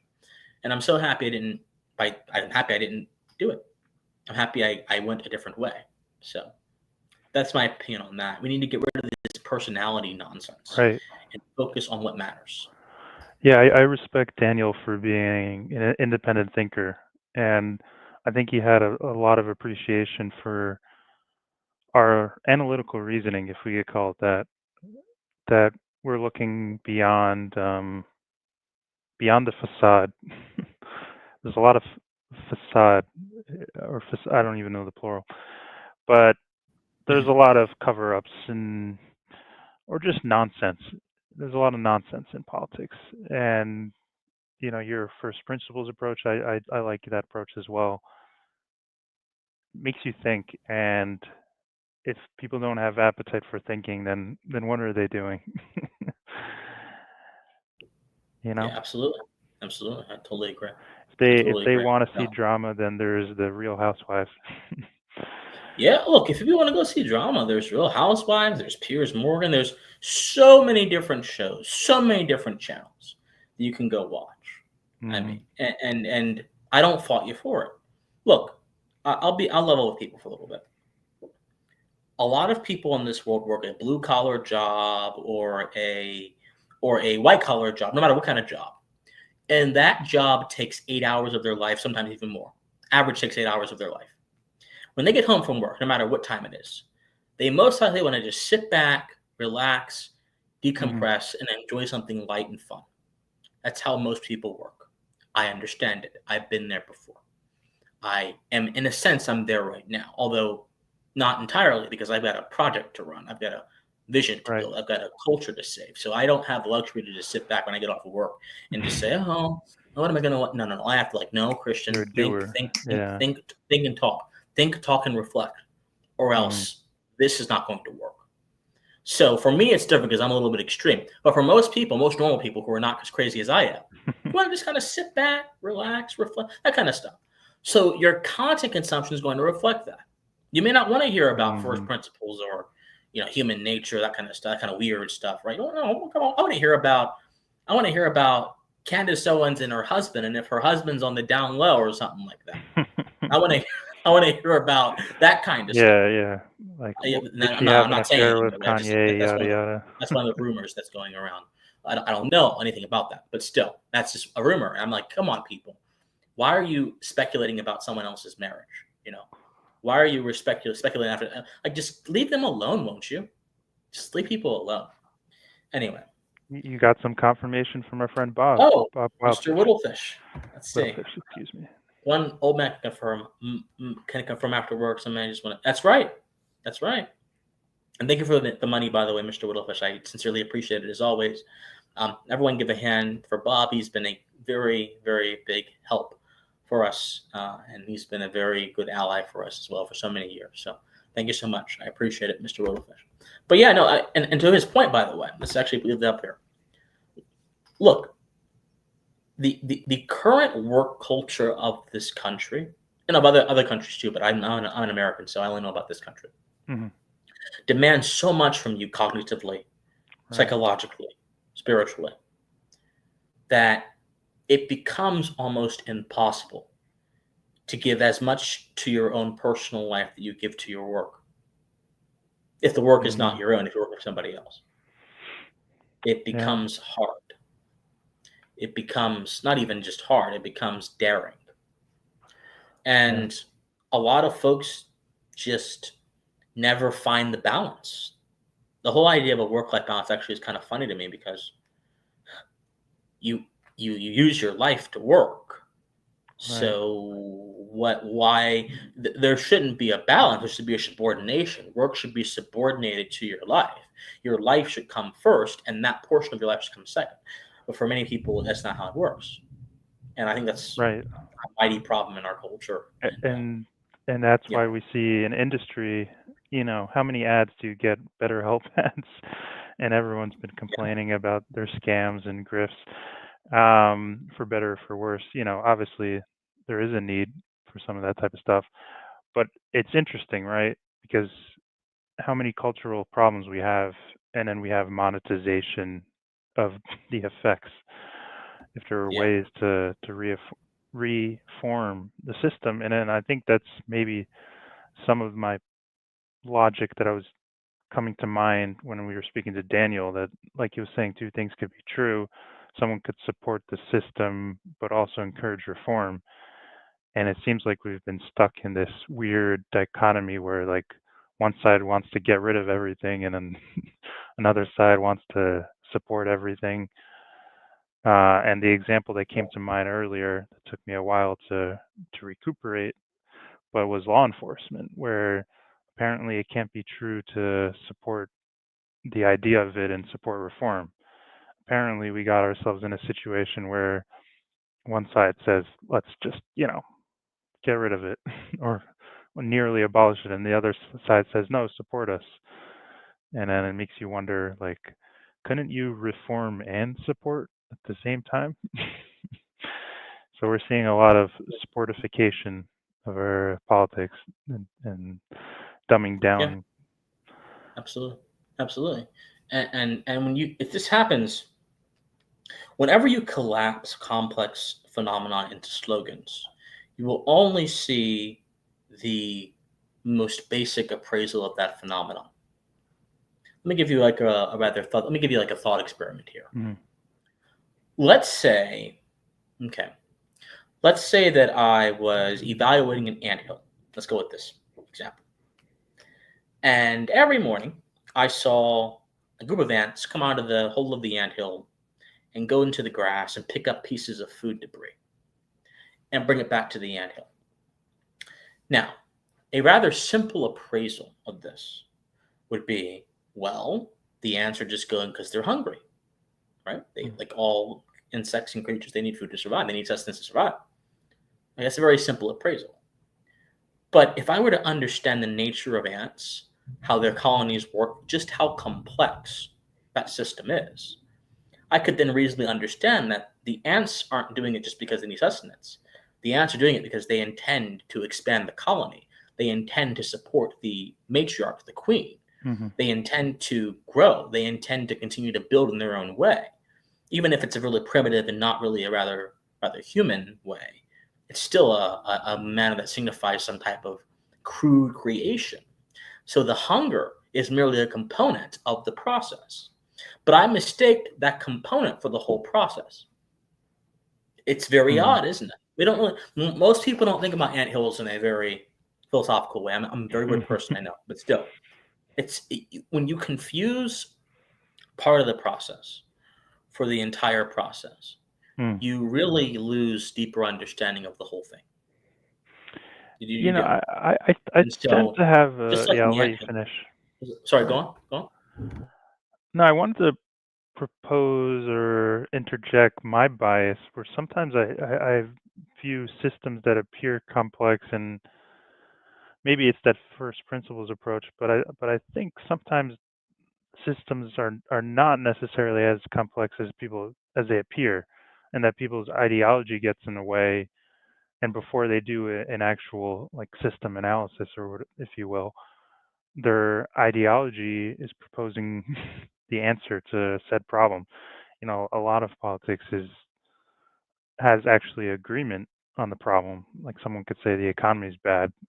Everyone could agree on economic problems, and then ideology comes into play, and people have all these different solutions. Whereas if people were to, like an economist, do some sort of economic system analysis, if you will, or the political economy, I mean, that's what, I don't want to go on too much of a tangent, but point being, I've noticed it in personal anecdotes from a while ago. Very intelligent people, Hayek would talk about this too, that very intelligent people end up somehow socialistic. but it's interesting. They sometimes they don't have a good rebuttal. It's literally they just have their opinion, and they've stuck with it for decades, perhaps. Perhaps they're middle age, and they never put their opinion to a rigorous process of understanding and checking and reformation, and it's people's confirmation bias where they create an echo chamber within their mind. So it's very bizarre, and it's Hold on. Sorry. yeah. Say that one more time, please.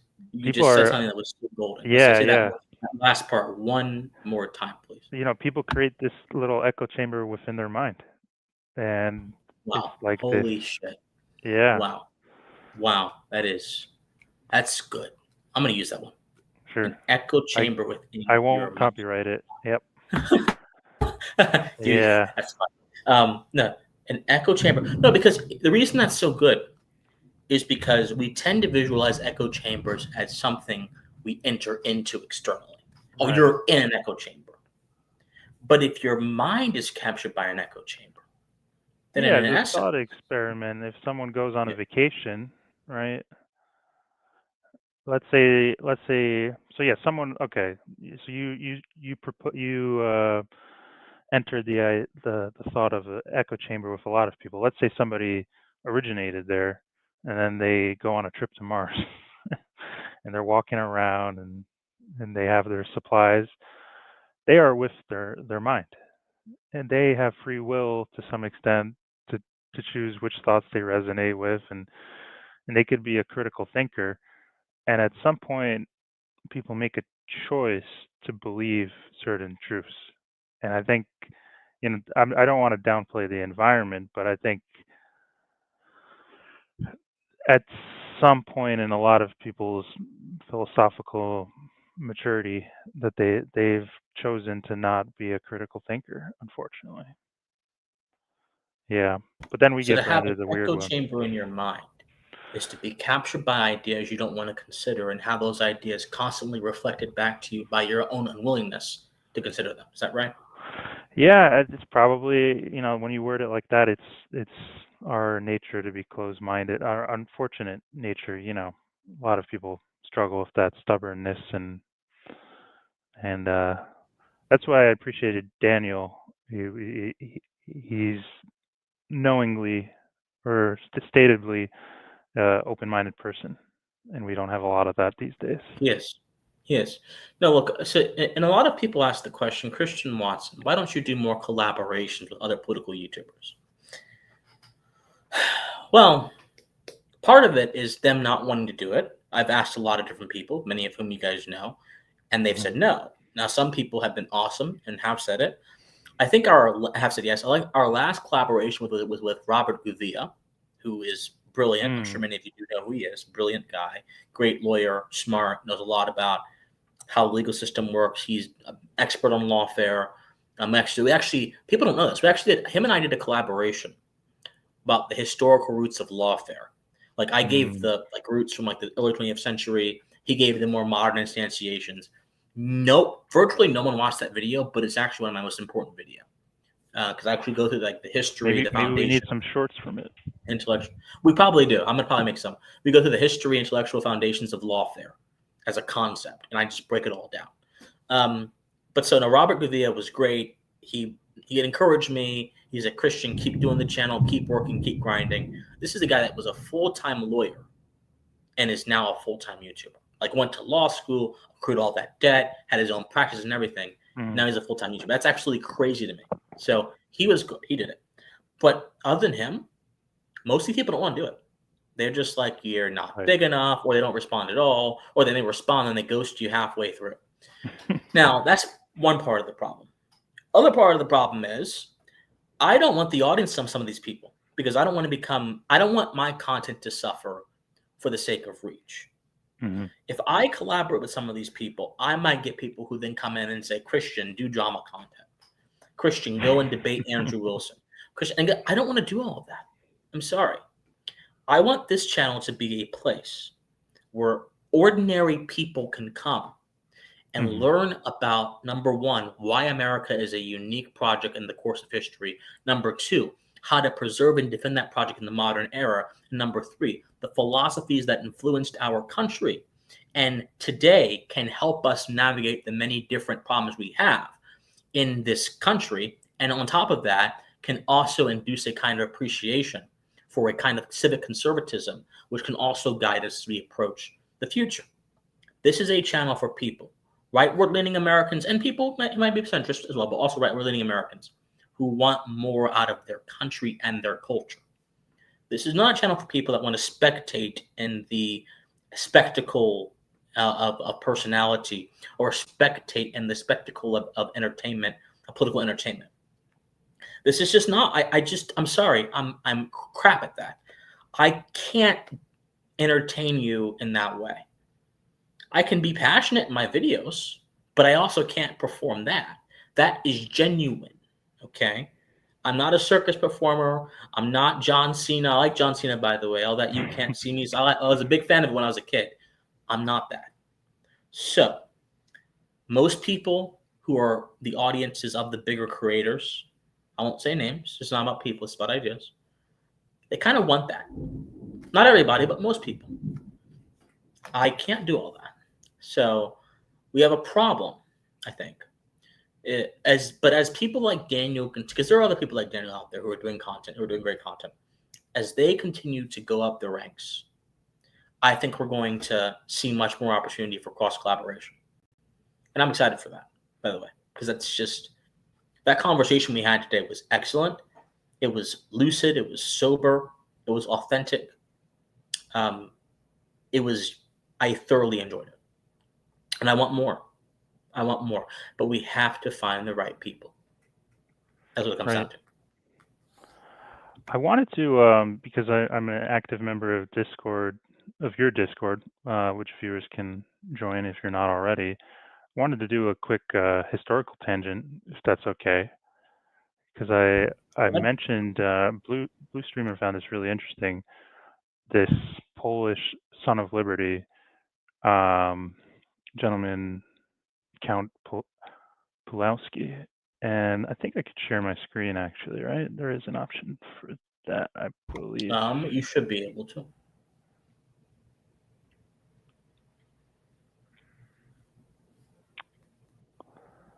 I wonder if it's. Let me just. You should be able to. Hold on. Yeah, let me just make sure my tabs are all set, because it's an interesting thought of historical anecdote. So let's see. Yeah. Speaking of, so the Polish guy who fought in the American Revolution, right? Oh, there it is. Mm-hmm. There we go. Yeah, so I found this letter from Ben Franklin to Washington, 1777, and it's saying, Count Pulaski is a famous officer in defense of liberties of his country, against the three great invading powers of Russia. I think it's really interesting. We have a foreign-born countryman or soldier, and he became one of the. I mean, he was one of the men who saved Washington's lives, and it had something to do with liberty, to say the least, right? I think it's a really interesting story, and so I just wanted to. I found this letter, and I think it was Benjamin Franklin's recommendation to Washington. Why don't you read it for us? Sure. Count Pulowski of Poland, an officer famous throughout Europe for his bravery and conduct in defense of liberties of his country against three great invading powers of Russia, Austria, and Prussia, will have the honor of delivering this into your excellency's hand. The court here have encouraged and promoted his voyage from an opinion that he might be highly useful in our service. Mr. Dean has written so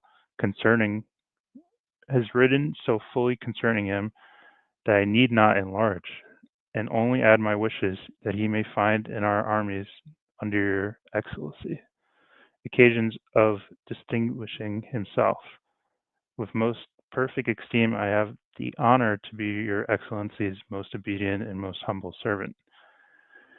And story goes on that he went on to save Washington's life. And this was just a Polish man of liberty, who fought some battles, numerous battles, and was involved in different plots in Europe and made his way to America thanks to Franklin, and was a testament to the spirit of revolution. Yeah, absolutely agree. This gentleman reminds me very much of the great Marquis de Lafayette, Mm-hmm. the Frenchman who also helped in the American Revolution and was a great supporter of the American founders in his own way, and who has an entire park in D.C. named after him, Lafayette Square Park, which has been the subject and the object, unfortunately, of ruination and vandalism by people who have no respect for the history of this country or the figures that have made it possible. But it kind of goes to show you, there's been a conversation about America. Is it a place or is it an idea? Well, obviously, it's a physical location. That's self-evident. It is a country. Countries are physical locations, right? But when people say place, they tend to pose the idea of a place as being antithetical to ideas, when in reality, the notion of a place is an idea. It's an idea we can observe. It's an idea that we can understand quite concretely, but it is an idea. Holy crap! Hold on. Wow. Mr. Bob. Again, thank you, Bob. It's very nice of you. Wow. Thank you so much. And thank you so much. That is, wow. Bottom of my heart, thank you so much. He says, idea is the outcome that matters, not the style of presentation. A comedian can use their craft to educate the masses on philosophy. Exactly. You're right. No, I think you're correct. Entertainment is not incompatible, right? I think you're absolutely correct. And there's a reason why the philosophy I do is very different from the kind of sterile academic philosophy that so many people in my field in philosophy do, that even so many people who make content on philosophy do. Very sterile, very formalistic, very snotty. I don't do that because I believe that philosophy is for life. It's not for a seminar room. It's not meant to induce a kind of logic puzzle that makes us all rack the brain. It's for life. And if philosophy is for life, that then means that we have to approach it in a way that is going to resonate with a lot of people without losing its meaning. And the best way to do that is by relating it to things that happen in their life. There's a reason why I talk a lot about conscience and character formation and what we focus on and the moral sense, our reason, because all these things I just mentioned to you have to do with how we live our lives. Has to do with how we live our lives. Whereas if you're talking about qualia, which many people watching may not even know what qualia is, I'll spoil it for you. Although your life is not at all impoverished by not knowing what this odd concept is. It's some concept in the philosophy of mind that is very difficult to understand. That's the long end of it, right? That kind of debate is not going to help anybody. What it does is it helps people that think very highly of themselves, think even more highly of themselves by engaging in a debate that has no impact in the real world. One of the biggest criticisms of philosophy gets is that it has no relationship to the real world. It's all abstract. Some philosophy is all abstract, but correct philosophy, the philosophy our country is founded upon, is not abstract. It's very concrete. So in my videos, when I say philosophy, I don't mean syllogisms and math problems and all that jazz. I mean, hey, how should we act as just people? How do we pursue truth in our everyday lives? How can we think better so we can have better outcomes? What about who we are as humans makes us uniquely susceptible to certain things? How can I guard my heart from the ravages of those who seek to manipulate it for their own ends, political, social, or otherwise. Whether it's a salesman trying to sell you an overpriced life insurance policy, which unfortunately I've had dealings with those kinds of people, or it's a political candidate attempting to tickle your ears towards a kind of soft tyranny so you can get into office and do bad things. Regardless, you have to guard your passion from those kind of people, so on and so forth. That is philosophy for life. Philosophy for life.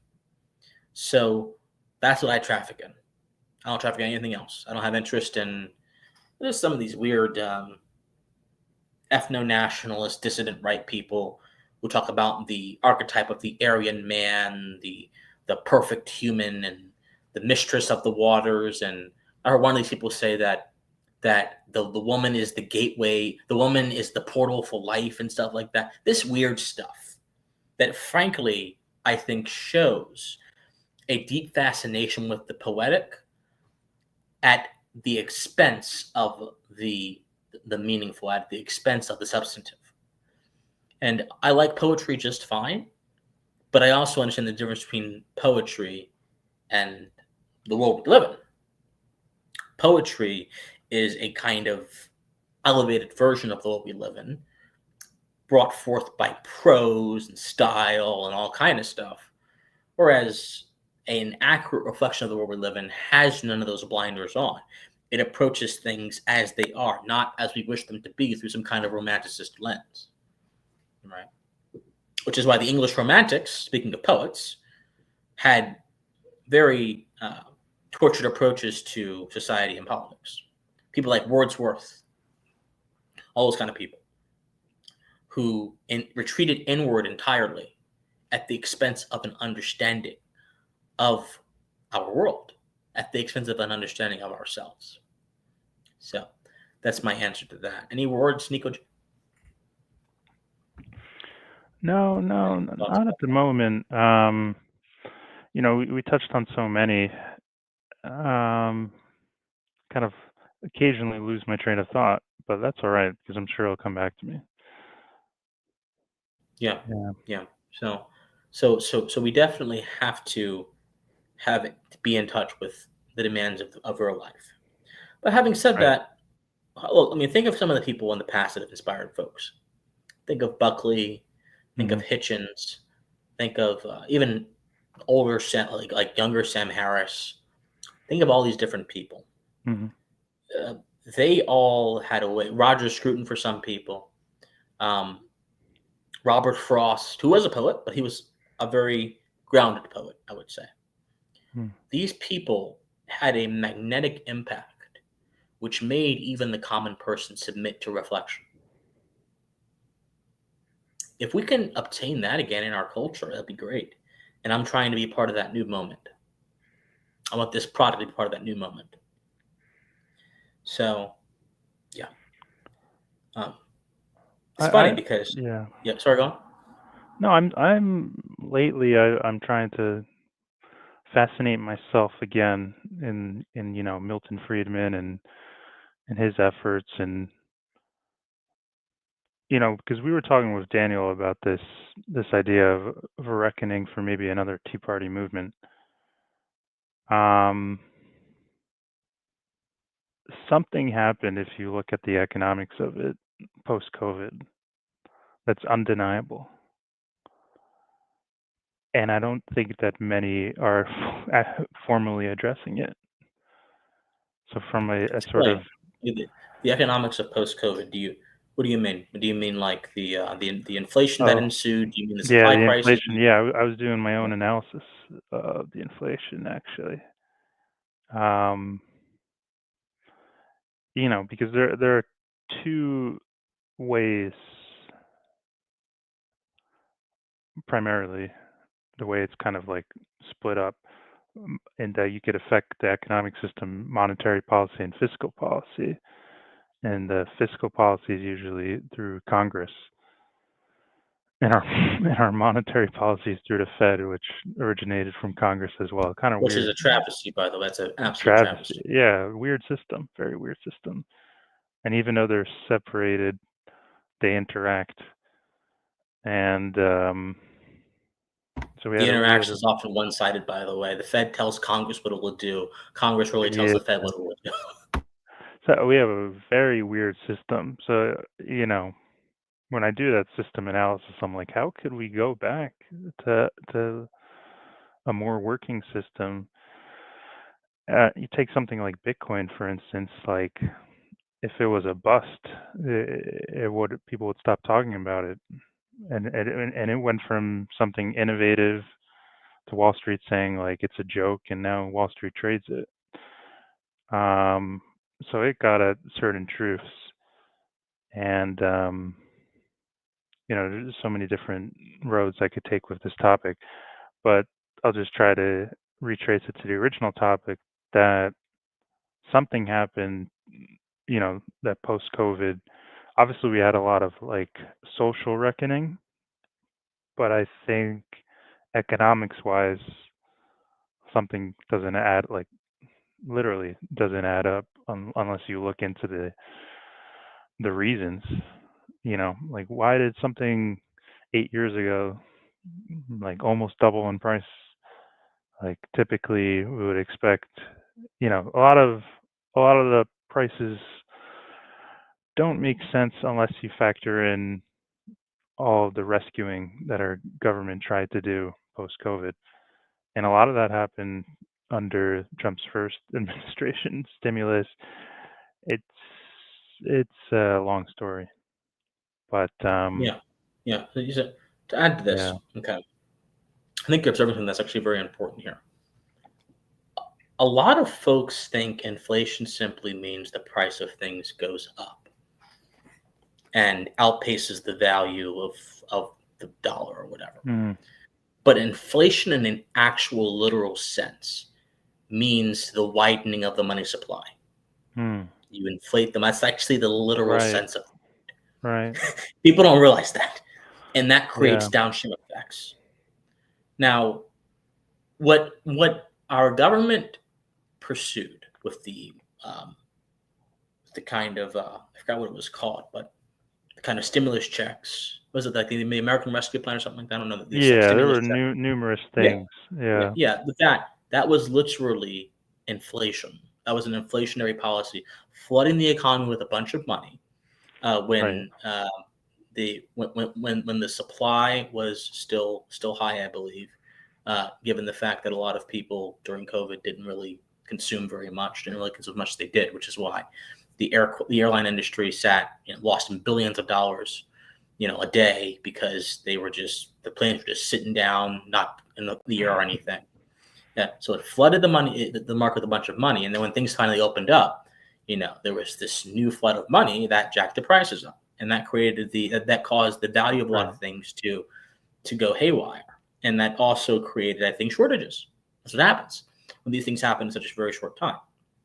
And so I think absolutely the current state of our economy right now is engineered in a way that has hurt a lot of people, including myself. I mean, likewise. To some extent. Okay, we have a good audience here, I think. I'll be honest. This has been a very interesting year for me economically. It's actually been a year that has helped me realize just exactly why a lot of young folks right now are disaffected. I'm 25 myself, so I understand why people younger than me, a little bit older than me, are disaffected. You've probably seen TikToks or videos of people saying, "Hey, I'm 27, college graduate, I can't find a job," or "I'm 23, freshly out of college, I'm working as a worker at Chipotle." There was actually a New York Times article a few days ago saying there was a woman that studied for tech, which is like a practical field, and the tech jobs aren't there for her. She's working at Chipotle to make ends meet in her early 20s. It's incredibly difficult when even the so-called practical degrees are producing negligible results to remain inspired and hopeful for the future, because it seems like the deck is stacked against you. But this is a crisis entirely of the making of inappropriate economic policies that usurped the dynamic laws that ought to govern economic interactions and inserted the wisdom of people who believed that their measures were going to help folk in the short term, when in our reality, the measures simply produced a short-term stimulant boost, which made folks feel good, but in the long term has produced rising prices, has produced shortages in labor, has produced a lot of things that are very negative, right? The whole eternal tension between good intentions and outcomes or whatever. But forget outcomes and forget intentions. If you're going to embark on any course of action, your focus should not be on outcomes solely. That would be utilitarianism. Mm-hmm. Utilitarianism is a corrupt, dead-end philosophy. It's not even a philosophy, actually. It is Why do you think that so many libertarians embrace it? What's that? Why do you think so many libertarians end up that utilitarian? Yeah, route? well, because a lot of them care. Okay, well, the reason a lot of libertarians end up becoming utilitarian in their reasoning, at least when it comes to economic issues, is because a lot of them simply care about the maximization of a certain kind of outcome, Right. the maximization of a certain kind of economic outcome, the maximization of X, Y, and Z. They tend to care about they tend to care about what brings about prosperity versus policy. Well, here's how they phrase it. Okay, a lot of them may have different reasons for supporting certain policies. But a lot of them will say, "Hey, X policy brings about the best kind of outcomes. Socialism brings about bad outcomes. Therefore, X policy is good." Well, there may be thousands of reasons why X policy is good that has nothing to do with the outcomes it brings. The outcomes are simply incidental to the fact that it's good. But by focusing on the outcomes entirely, you're putting yourself in a posture where you're now governed by consequences, as opposed to being governed by a sound start in your reasoning. So If you understand what I'm saying. That's why. So I don't think it's intentional. I think it is the result of a kind of limited way of thinking towards certain matters from a lot of people. It's not intentional. But yeah, no. So it's a very utilitarian way of thinking that was. Sorry? I might be biased towards that. And I know that, and that's fine. We can disagree on things. But I might be biased towards that because I recall in the past that they embraced that consequentialism. I never studied this at an advanced level. But if you were to look at I could try to get some of the thinkers, but I remember them using even that phrasing, and I suppose that there are some people that embrace that consequentialism. Absolutely. No, there are. There's plenty of people that do. I mean, Milton's son does. So, I mean, there's a lot of people that do. I reject it fundamentally from a philosophical viewpoint. But I understand why they do it. I entirely understand why they do it. It's a practical seeming way of approaching complex issues. Although what is practical need not be what is, what's the word for it? What is practical can be informed by more than one thing. It doesn't have to be informed by just one variable like outcomes. So I think practicality has a lot more layers to it than just outcomes, so to speak. But the point being, more generally, we've been governed by a kind of utilitarian ethos that is said, let's maximize short-term prosperity in the hopes that long-term prosperity will come. And what we've gotten a culture of broken dreams, a culture of nihilism, rising nihilism, a culture where the job market does not reflect the value of a lot of people, the value of their skills. We've gotten a very unfortunate kind of culture. And a lot of it is due to government intervention in the economy. Right. Now, to add to this point, in my own personal life, I have experienced some interesting things, right? So I have actually not talked about this on the channel until this point, but I think it might help somebody. Who knows? So I'll talk about it now. In December of last year, I got laid off from my job of a year and 3 months, which is kind of jarring because I was in a very peculiar position when I was in college, which was a few years ago. I had a full-time job when I was in my second semester of junior year in college. Most students are searching for a full-time job when they get out, or they're doing an internship during the summer. No, I already had a full-time job. So I was already able to save up money and build and all kind of stuff while I was still a junior in college with another semester or so to go. So I was in an advantageous position during like the immediately post COVID years, where I was able to actually do things that put me in a good spot. But the temporary comfort of having that kind of employment faded away when the outcomes of the utilitarian ethic I mentioned, governing the economic decisions of the past 5 years, came into fruition. And it came to the point where, like, Christian, I'm sorry, your role is too expensive. I've got to get rid of you. They didn't say it exactly like that, but they said it like that. As they met, in essence. And on New Year's Eve, after keeping me there for 4 months, they got rid of me. No, not 4 months, excuse me, 4 weeks without telling me. Because they told me, well, we knew this was going to happen at the beginning of December. And instead of letting me know, they got rid of me like that.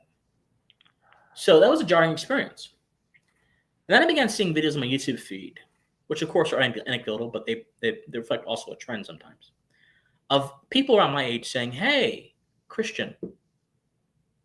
Oh, not Christian, but hey, we got laid off too. We got laid off, all kind of stuff. And I'm like, wow. I saw one video of this girl with tears coming down her eyes. This job she had worked for like 2 to 3 years, like that. And so I've had to jump between job to job, opportunity to opportunity this year. I've had to, for the first time in a very long time. I'm being very vulnerable here, people, not because I'm trying to help someone, right? For the first time in a very long time, I've been put in a position where I understand what the great majority of Americans who have families and everything go through, having to, scrape by to get by. Right. And it's been a humbling experience because for the past 5 years, I haven't had that at all. I have been totally comfortable, and I've been talking on my channel from a position of that person in that comfort. But now that I understand what people in this age especially are experiencing, I think I have a deeper appreciation of the emotion that brings rise to a lot of the disaffection we're seeing in our culture. And while I still think that emotion needs to be regulated by our reason, by our appreciation of what is true and what is right, not just what feels good, the emotion can't be ignored by simply citing some sort of abstract ideas. Man is a creature of sentiment and reason. He's a sensitive and an irrational being. If he was solely a rational being, he'd be a robot with no creative will. If he was solely an emotional being, he would be a beast with no mind. He's both. He is an emotional and a sensitive being. No, he's a sensitive and a rational being, excuse me. And so in being both aspects of his nature must be addressed when it comes to issues that deal with things arising from his nature, like disaffection or, anger, hopelessness, rage, loss of values. These things have to be addressed. So having said that, I've been put in a place where I kind of feel the sting. And I kind of understand the value of certain things I didn't understand before.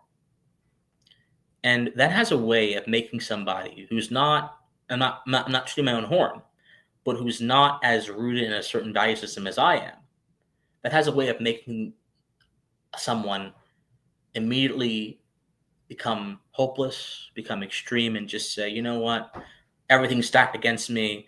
This world is terrible. The system is terrible. We need to destroy everything. I need to go listen to this crazy person over here who's going to feed my rage, feed my hopelessness.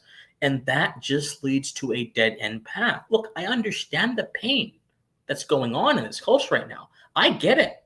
Every day I see people ordering nicotine pouches to put between their gums that in 10 years are going to recede their gums because of how often they're using them, just to get buzzed, just to get through the day.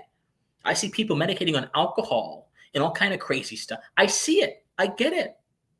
I see customers that come in every day and buy like 5 20-ounce cans of beer every day without stuff, no pauses. I understand what's going on. It disturbs the hell out of me too, by the way. This is why I say civic conservatism. It's one thing to talk about what's going on Capitol Hill and AOC and the budget and everything. But we have to understand what drives people to put people into the places to put politicians into Capitol Hill in the first place. And that entire cultural milieu is going to be contained up in that factor. So I like to study the cultural soul of my country. And I'm seeing some disturbing, rotted out things. I'm seeing people in pain. I'm seeing people that don't know where to turn to, so who drown out their ability to think clearly just with substances. I'm seeing a lot of stuff that just breaks me, that hurts me inside.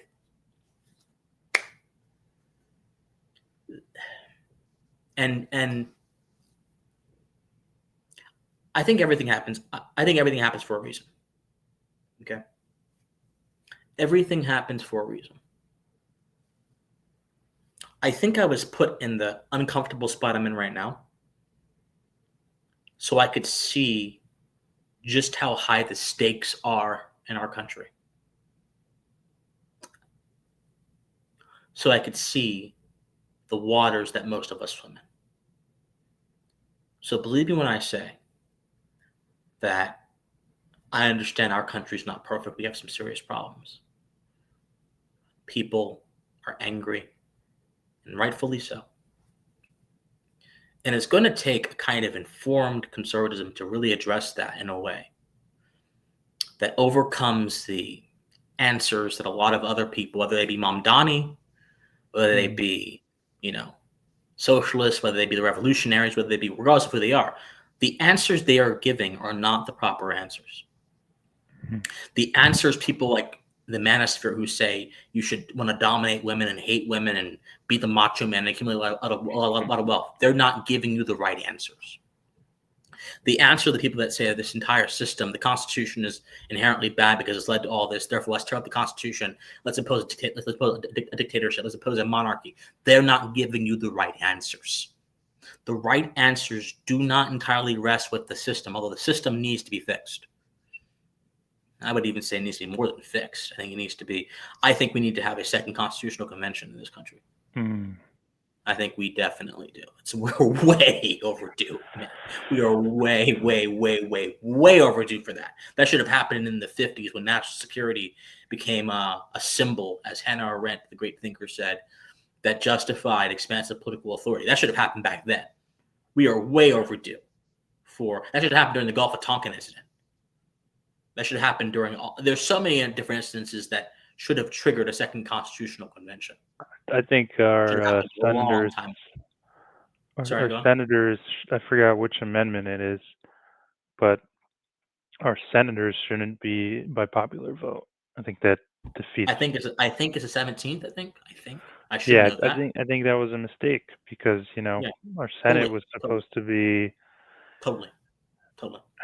Yeah, I agree. It is a big mistake. Look, and so they made it easy to just. I love the people of this country, but a just political system requires an intermediary to filter out the passions of the masses between the dictates of what is true and what is correct. Yeah, and opening up the gates towards popular vote of senators allows the masses to screw themselves in a way that is unfortunate. And essentially says the majority should overrun the minority in terms of political preferences, which also, by the way, is against the ethos of our country. America, is a minoritarian country. It is a country predicated upon the fact that the minority deserves to be guarded and protected by political order more than anyone else. That the majority, the tyranny of the mob, has no right to take over our dignity, our independence as people. But we are in such a dilemma where people keep using the phrase democracy. Like we're in agreement. We dislike that. Come on, democratic republic. Yeah, exactly. Yeah. Yeah, And we the thing, don't here's have the a thing pure about democracy for yeah, good here's the thing about reason. the word democracy too. So political terms have an interesting way of mutating according to what those in academia want them to mean. Hmm. Because when people say we're a democracy, and when the media says that, what they'll normally do is they'll cite a scholar that says, oh, yes, according to X, Y, and Z, America is a democracy. But they'll rarely ask the question, what are that scholar's biases? According to their published history, according to what they seem to stand for in academic career, what do they actually think about the nature of political systems? Are they progressive? Are they antithetical to the American experiment? Like, what are their biases? Why are they saying this? And most importantly, is what they're saying based upon A, a fruitful and judicious understanding of the history of the word democracy, and B, is it consonant with the foundations of our country? If the answer to even one of those is no, then why should I believe what that scholar says about democracy?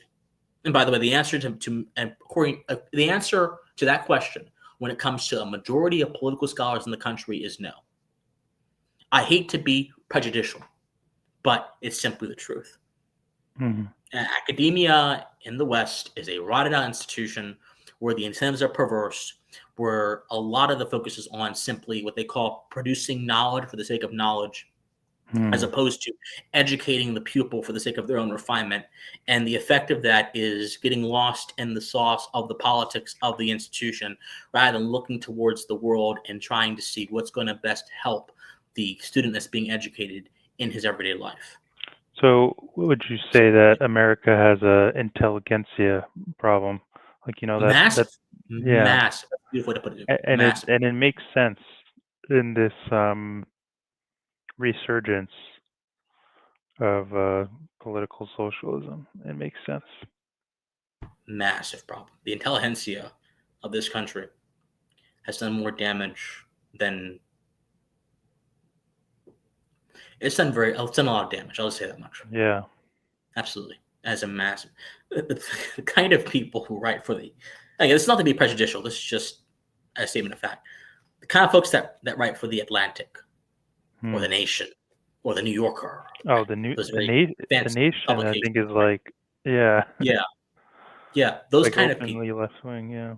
Yeah, those kind of people have circles that they travel in and they go to cocktail parties, they go to networking events.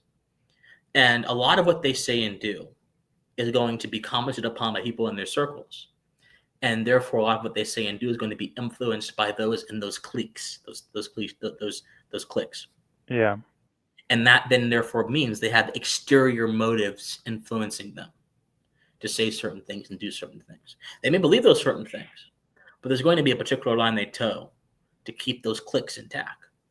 That's why at the beginning I recognized to myself, Christian, don't get involved with all these circles and cliques, all this stuff. Because there have been times where I've been invited into back rooms where a lot of people, I won't mention names, people that are pretty prominent were there, and I met them and everything, and it was immediately evident that I didn't belong there. Because whereas all those people were talking about, oh, well, I'm starting this new show, or oh, I'm trying to do this, I want to talk about the nature of the soul. I want to talk about conscience. I want to talk about duty, obligation to follow. I want to talk about American history. And many of them are like, oh, you're a smart guy. Walk away. That's what it was. So I come to the point where I'm like, I don't need back rooms. I don't need all this high society networking stuff. I need a group of people that believe the truth is worth something in our modern world. And I'm going to have to build that by myself. And so that's why I didn't really get involved in all that backroom stuff. That's why I haven't been picked up at one of the big networks like Blaze or any of those people. Because I had this kind of integrity of self that said, there's a risk that comes. Emerson said something very interesting, actually. Emerson's one of my favorite writers.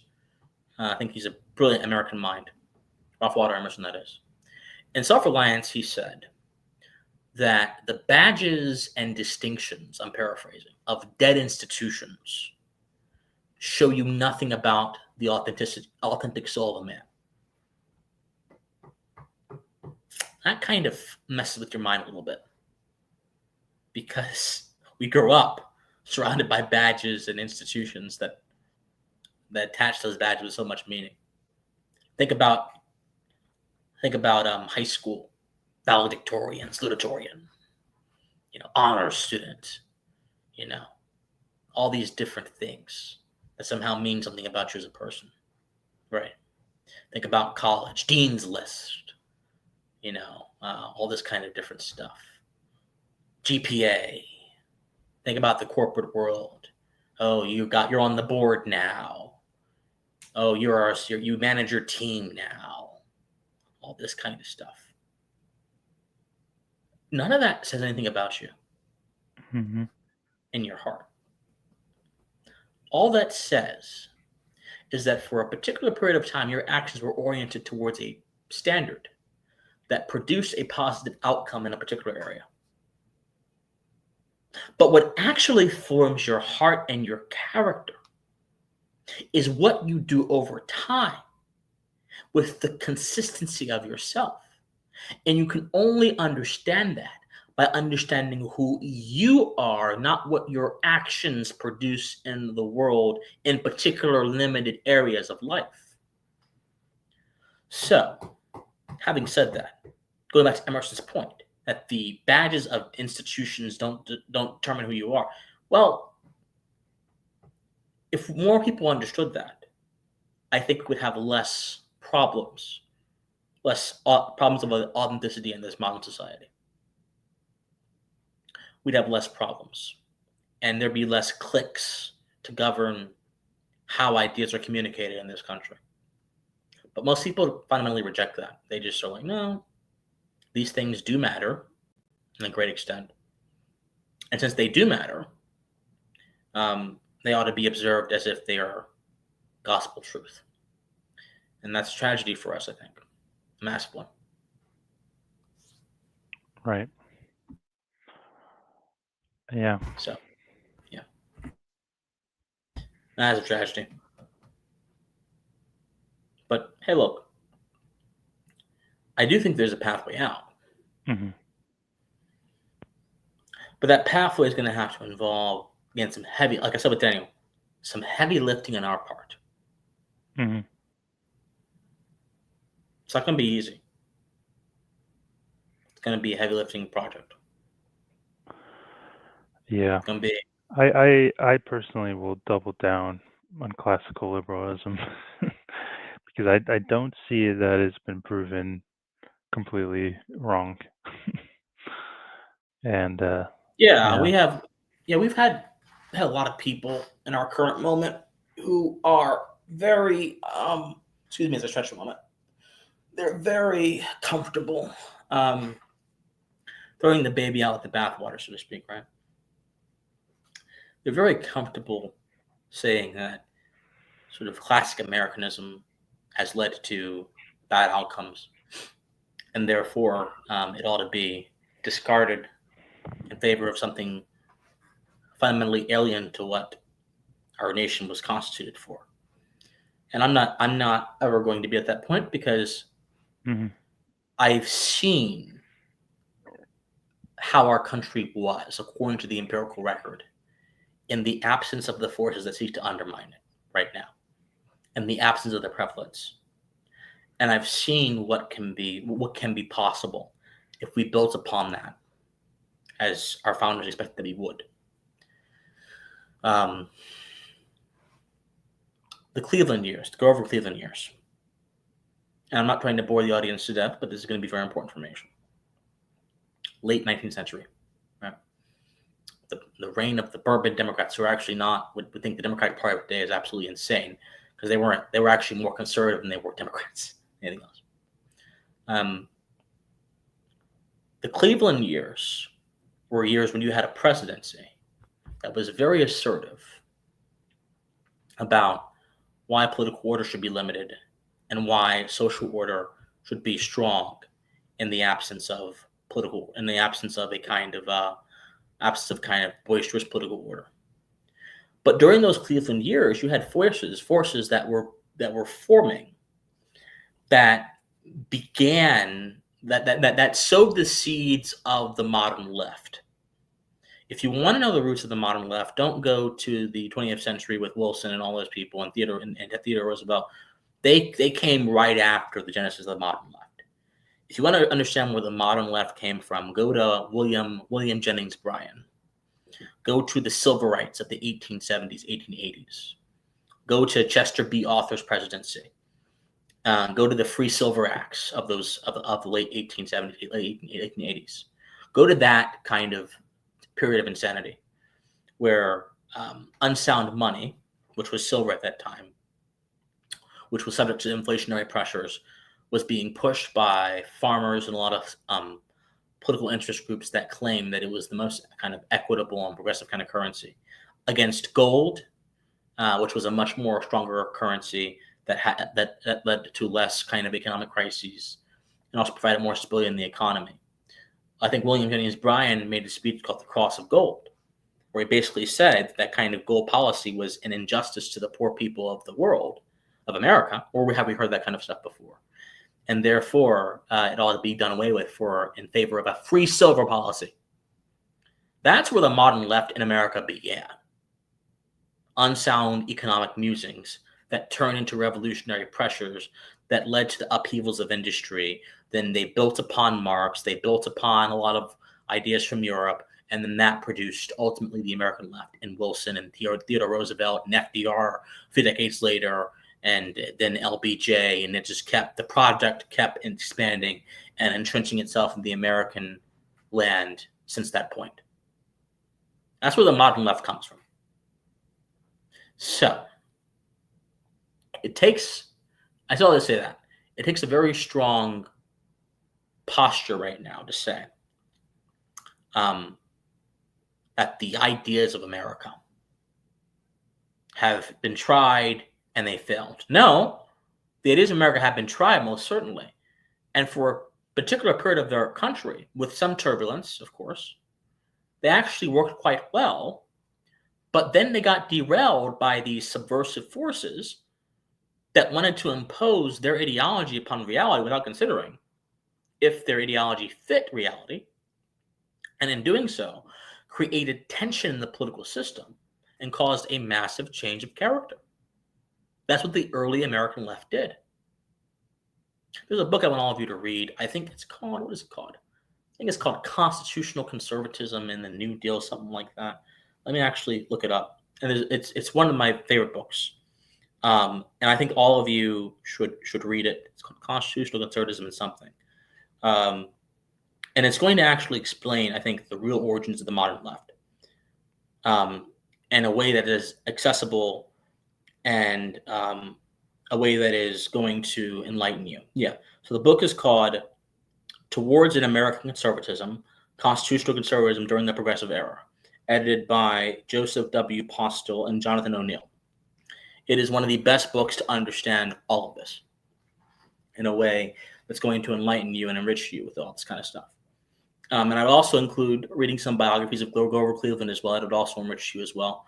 That'll kind of go over how the free silver movement kind of started and what it was trying to do in between Cleveland's first term and his second term, and before that as well. So we have to confront the origins of these subversive forces if we're going to actually reassert what America is, fundamentally.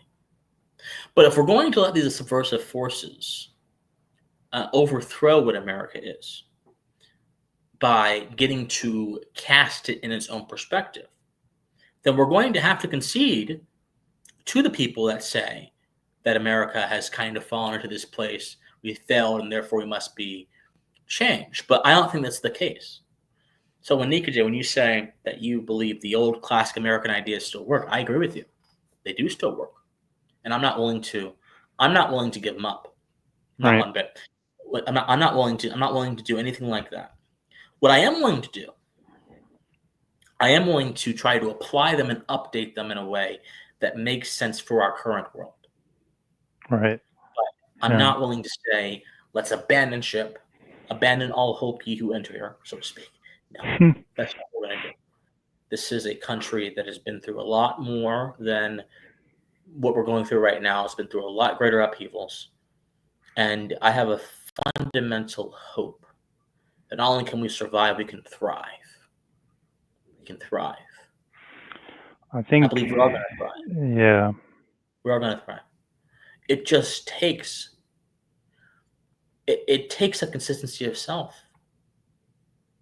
Yeah. I was mentioning my troubles earlier. And as I was talking, I'm kind of reminded of the words of Cicero, who in his great book on obligation made a very prescient point about maintaining oneself amid crisis. He said it's the mark of a strong and reasoned mind. I'm paraphrasing, but it's what he meant.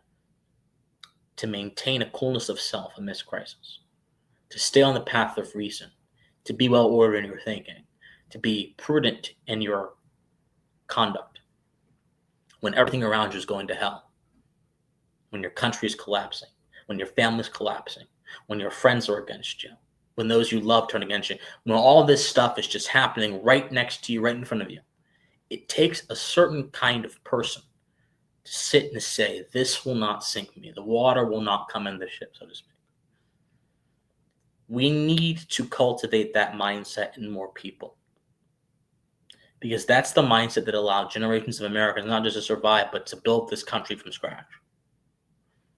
Any other mindset is going to, I think, lead to defeatism. And that's not going to be what we want, right? So I've gone on quite a lot about this Nikoji. I didn't mean to go on this long, but when I talk, it's like a horse running in the field to just keep going till I can't go anymore. And that's very rare because I have no notes. But it works. I'm just riffing right now. It works. Yeah. So we impress ourselves. Yeah. No, I think I will commit philosophically, politically to an attempt to get away from a lot of the central planning that has kind of geared us away from our nation's true spirits, original spirits, if you will. Yeah, absolutely. We have to. I think it's our obligation. It's our duty. We have to. Yeah. And moral panic is part of the scaffolding for the building that we're currently building a cathedral right now. Cathedral of thought, of rich commentary. And by the way, guys, Nikoji has a channel as well. I would encourage all of you to go subscribe to Nikoji's channel. I have high hopes for him and his project as well. This is a scaffolding.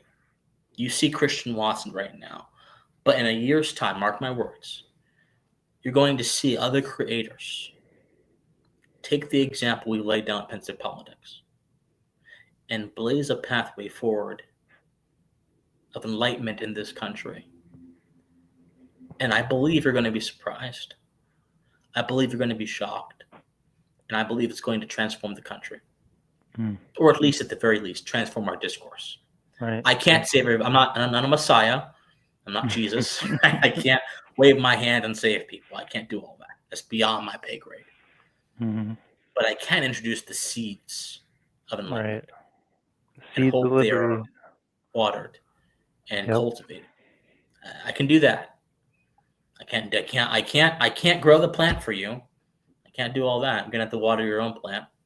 But yeah, I'm not gonna be anybody's gardener. I'm not gonna do all that. It's not something that Christian wants. I love plants. I love watering plants, but I take care of my own, no one else's. No. But all joking aside, that's what it's going to take. It's going to take that kind of posture, that kind of understanding, I think, to really bring about something positive. Yeah. Right. And I think Daniel, we'll have to have him on again, or we'll have to go on his show, perhaps. Daniel's actually one of the good guys. He actually sent me a message, and he was actually very positive about his appearance. He said that he had a lot of fun, and that he wanted to do it. He wanted to do it again, actually. So that's from Daniel himself. So very nice. I think we're going to have many more appearances from him. If any of you have come from Daniel's channel and you're still here, because this is actually the most amount of people we've had stay consistently for a live stream so far. By the way, guys, my heart is warmed. I've been very vulnerable in this live stream. I've been very raw and authentic in this live stream.